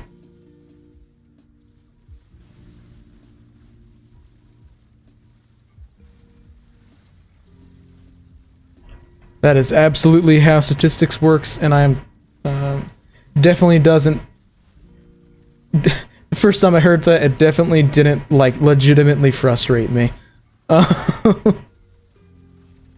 would never. I've never taken statistics classes before. I'm not the kind of idiot that actually tracks all of their D20 rolls across a campaign to see whether or not they roll average. That'd be stupid.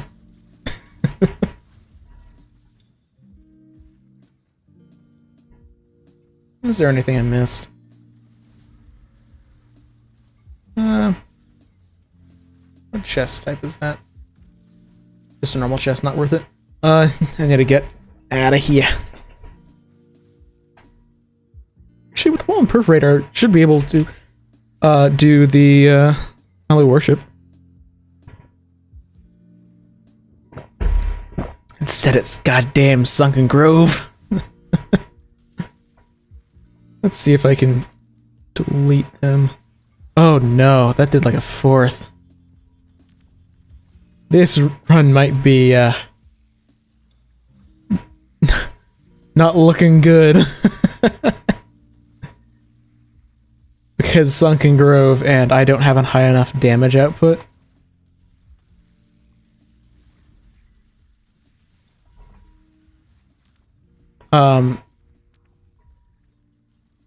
And damage is very important, especially on this map. Because everything has such high health. Oh, that might be my saving grace. Oh, that one item's gonna like increase my big shots damage by... I think that's 300% base damage? Not base damage. 300 triggering damage. 300% triggering damage output. Which is pretty good.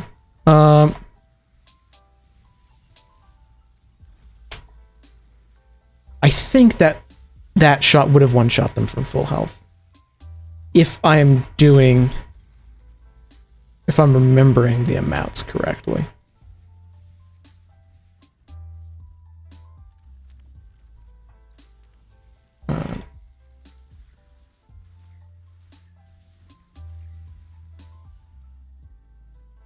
That Wandering Vagrant might be useful, but it's gone, so. Where is this legendary chest? And how overpriced is it? For what is almost assuredly gonna be like a desk lamp. Well, not there. Not there. Not up here. Not over there. Meaning it is... down. Oh, but large chest. Could be red. Nope. Fast Boy Supreme.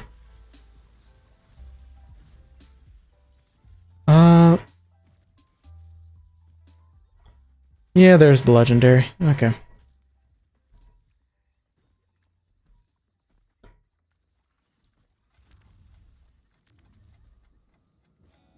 So, 3,683.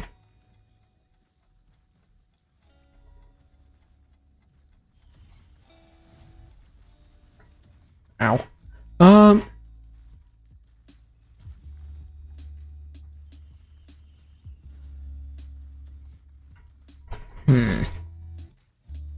Give me a regenerating scrap.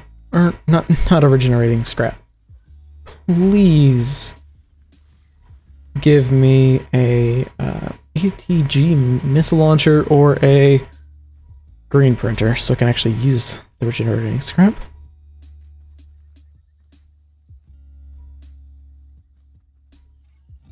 But I should probably just get out of here.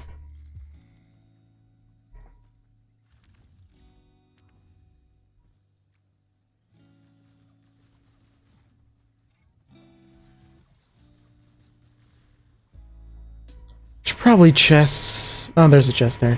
I'll get that first.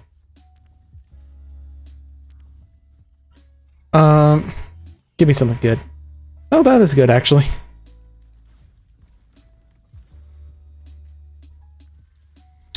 This is gonna be a nightmare. Oh, and the first lag spike now.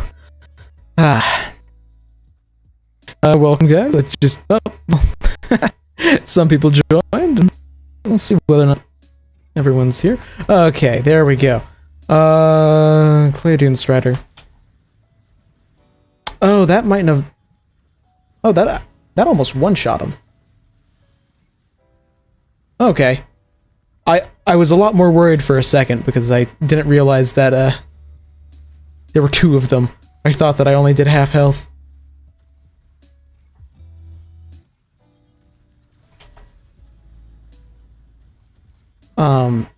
Okay.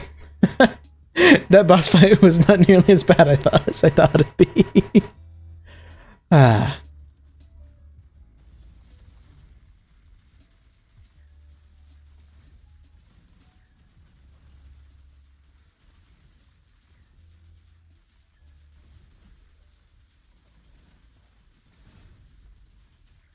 Okay. Before I start farming, I should really get my teleporter a bit more charged. At a minimum.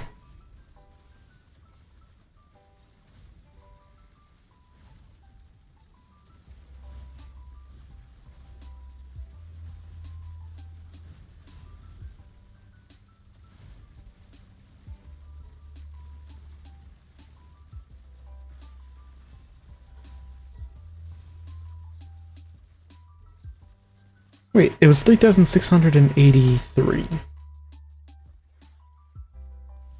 I might be able... Oh, I'm totally getting that from, like, this guy.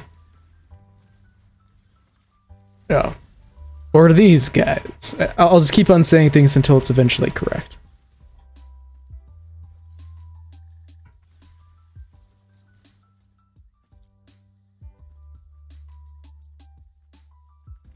Okay. Yeah, glacial larva. Huh, I wonder if we actually know in the lore what those guys turn into. Because they're larvae, so clearly they turn into something.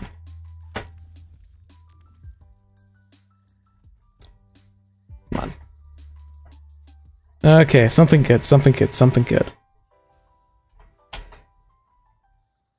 Not bad, but I don't have enough healing to make it good.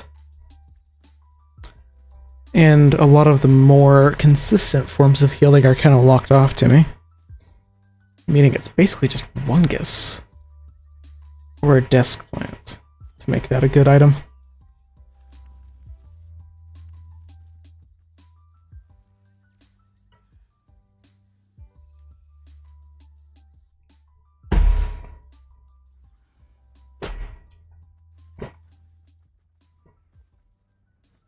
Oh god, Void Seed. I haven't had one of them today. Forgot they were in the game. If only I was so lucky.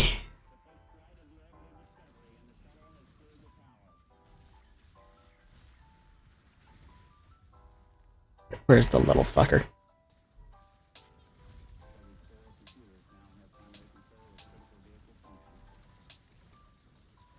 Okay, how screwed am I from this collapse? Okay, not terrible. Definitely have been worse. I'm so happy that they nerfed collapse. It was beyond stupid.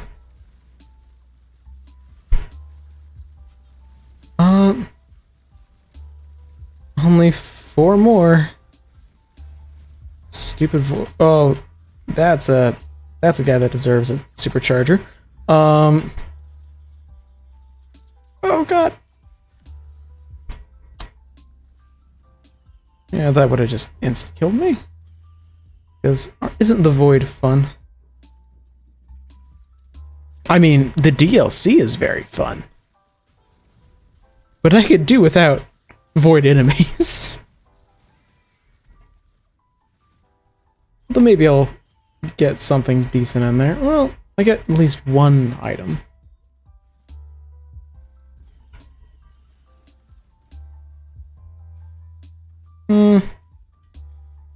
Sure, bonus crit damage.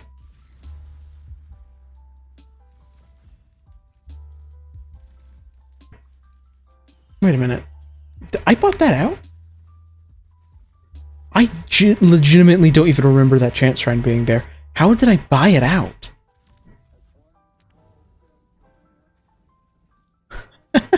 I must be losing recognition of what's going on around me, which is worrying because I slept pretty well.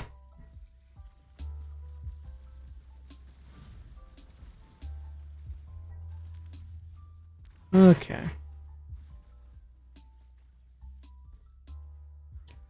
Two chests, pretty good. I mean, I wouldn't be Fast Boy Supreme without an energy drink.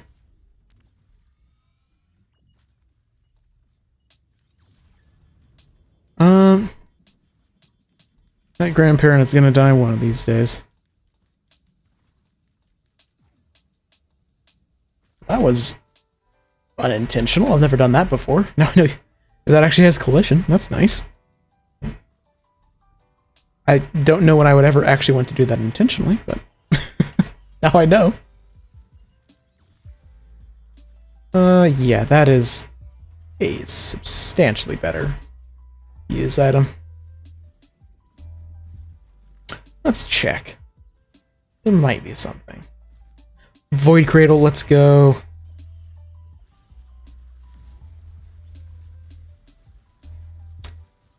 And that's not one of the few items I actually like. Legitimately, that's just a bad item for sniper, not sniper, railgunner. I guess you could call it totally not a sniper. I hate black spikes so much.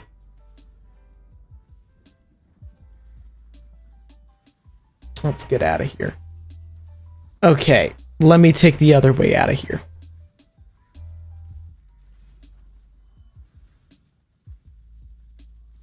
Oh, I'm glad that I took the other way out of here. I wouldn't have known about that chest. And it had another... I've had 3 Lepton Daisies. Oh my god. That's awful. Actually, where is the teleporter?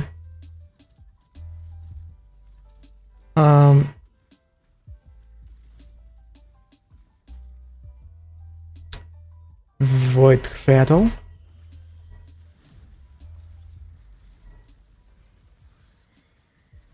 Yes, insta-kill. On a character where I actually want it. Because I would rather actually take the percent on a commando where I saw him earlier. Well, I am Fast Boy Supreme.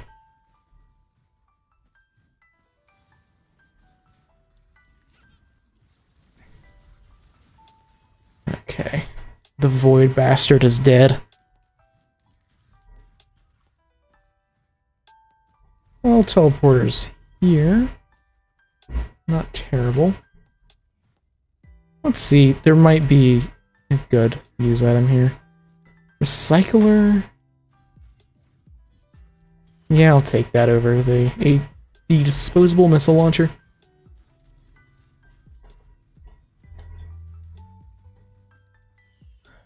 All the better for if I get another red item that is not good.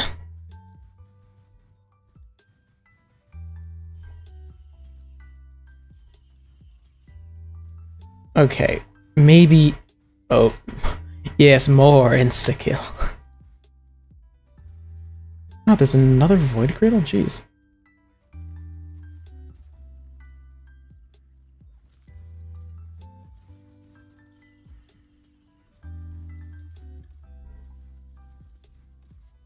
And I'll save Recycler for the Void Cradle, because that's pretty valuable.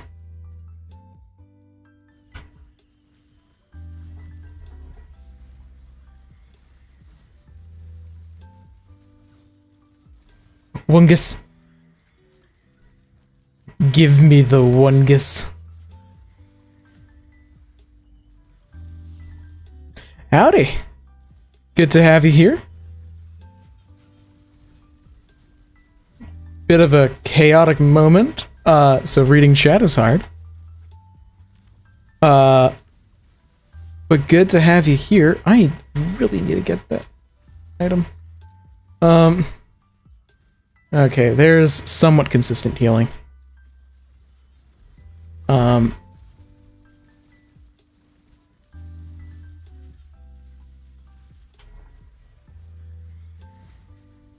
Okay.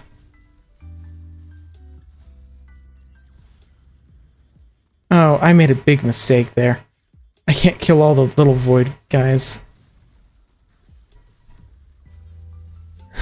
Yeah. Let's...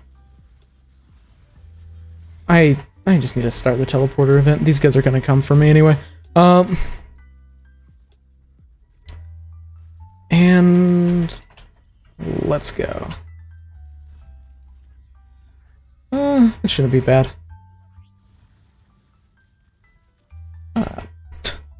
And now I run around in circles and wait to be able to do sufficient damage to kill this guy again. I need to find more music because this is basically just a loop of the same stuff over and over again and it's driving me insane.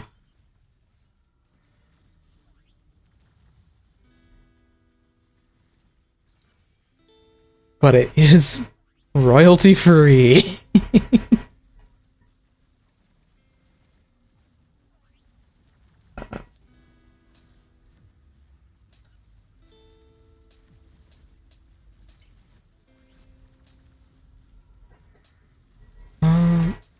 Let's see.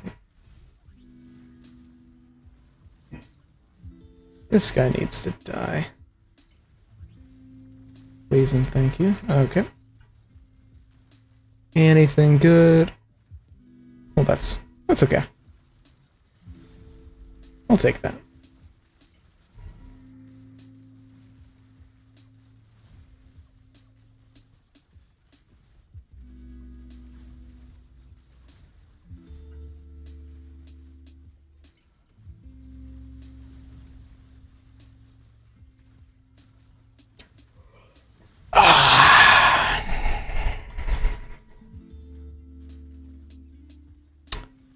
Okay, a goose sorcerer that likes playing with fire. That is hard. Are they a sorcerer that is a goose, or are they a goose-blooded sorcerer? Because those are very different things. Like, those are...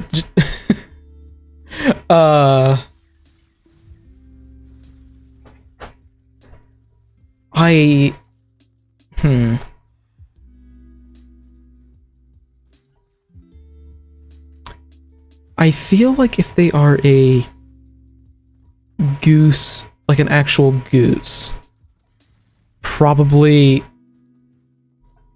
the two ways that I can think of playing that would be a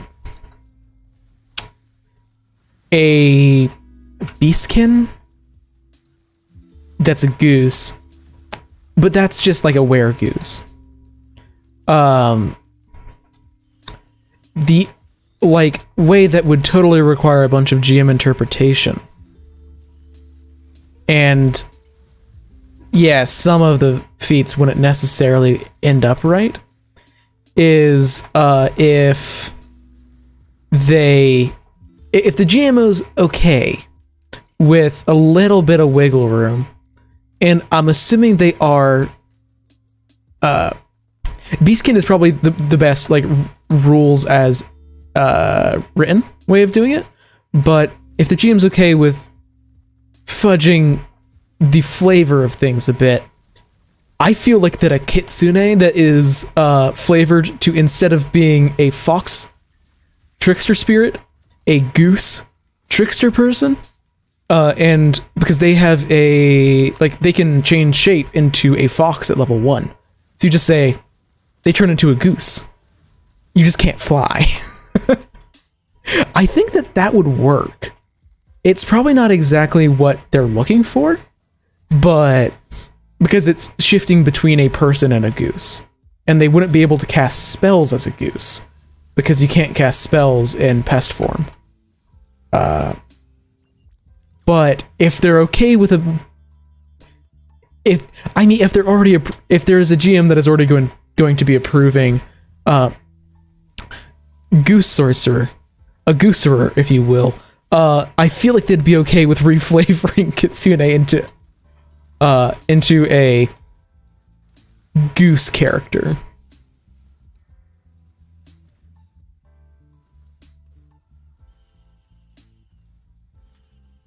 And it would be like possible to play them from level 1.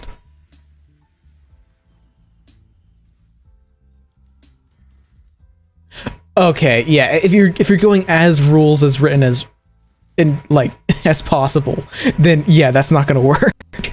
But like my first thought was beast skin, because the idea of like getting into a fight with someone and then their neck just extending like a goose is absolutely horrifying. Also, like for the throwing fire thing, yeah, they're probably going to be an elemental bloodline sorcerer. But if you're just going for goose, I would argue that the aberration would be just, I don't know. I don't know what it is about geese where they are absolutely like I don't know. I feel like geese aren't even like trained in acrobatics, so they are terrible flyers, but they're somehow an expert in intimidation.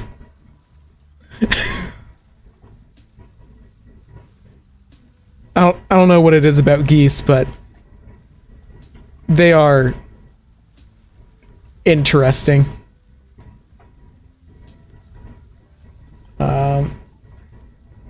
Oh, don't you love it whenever your attack speed gets so high that the recoil pushes you off the ground? Horrifying just in general. If you've experienced Canadian geese, they are a menace. In general. Like, I mean, depending on the time of day, they're a menace, and time of year. They're just, Phoenix Bloodline makes a lot of sense. But, like, the Aberration Bloodline gets tentacular limbs, and it's just, like, a gooseneck. There's so many, like, stupid ideas that you could do with the sorcerer. There's a bloodline from Wani that I would love. It's not gonna happen because it's such a niche little bloodline from Wani that I would love to see it brought over to Tui, is the Impossible bloodline. Which is something impossible happened to one of your ancestors and now your bloodline, weird stuff just happens that doesn't make sense. And like their basic bloodline ability was they could affect constructs with mind affecting effects, despite the fact that constructs are immune to mind affecting effects. They just say, no, I want to affect them with a mind affecting effect. And it's impossible, but it happens anyway because their blood is impossibility. But it's open for so much room for like bullshittery as to what happened in your family's past that was impossible.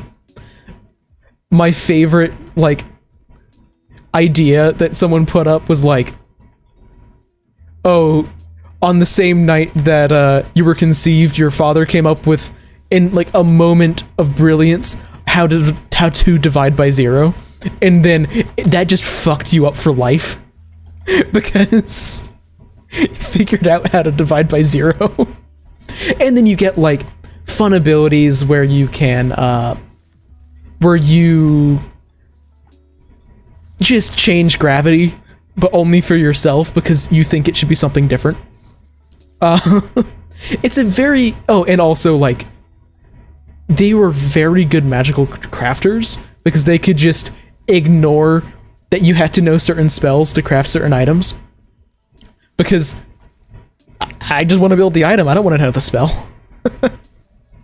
And yes, you are lucky that you've never met geese in your life. They are fearless. Despite the fact that they should feel nothing but fear. Canadian geese in particular are just assholes. They're one of the few animals that I feel like justified in just saying, yeah, no, they're just a dick. There's a whole like, I mean, goslings are really cute, but that's because baby animal is cute. There's a whole flock of them that live like by a pond on a walk that's really close to my house. And I like, it used to be a really nice place. Like over the winter, they seem to be like nesting there. So over the winter they weren't there, and oh, I got hit there. Dang it! I hope that the supercharger would have come out faster. And now, like, it used to be a super nice place where I could just walk around and it was super relaxing. And now I can't walk anywhere without looking down because there's so much goose poop everywhere, coating the pathways because geese are nasty. There's so much perfectly good grass around them, but no. The bathroom is actually the sidewalk. They are menaces. And I don't know if that's like all types of geese, because I've only ever experienced Canadian geese. But yeah, they are just frustrating to live around.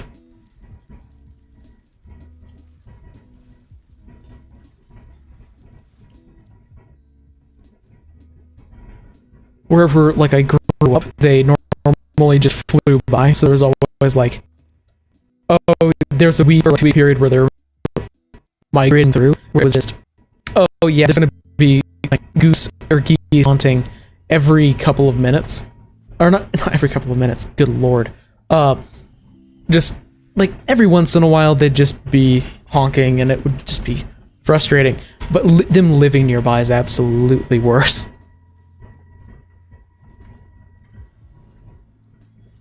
I can rant on geese for a long time. But I'm probably going to be getting off soon because I am tired. As long as I can make it through this run, which I should be able to. I was originally planning to go for a full 3 hours, but I'm probably going to have to cut it like a little bit early so I don't end up going like 2 hours over. Which is what happened the first time that I streamed. And I'm not actually optimistic about my chances. Because of making it through this run. Because I don't have a lot of AoE. Oh, those are all lined up rather pretty. Oh god! Let me just run around a little bit and heal up. As long as a mending elite doesn't go over there, I think we'll be fine. Oh god damn it, there's a mending elite. Or is that a mending elite, or is that just a healing dune strider?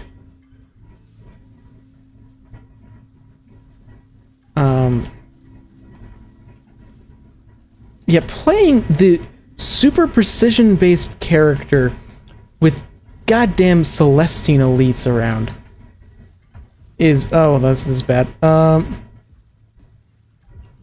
Like, invisible bubble shield elites. Okay, let's just get that guy out of here.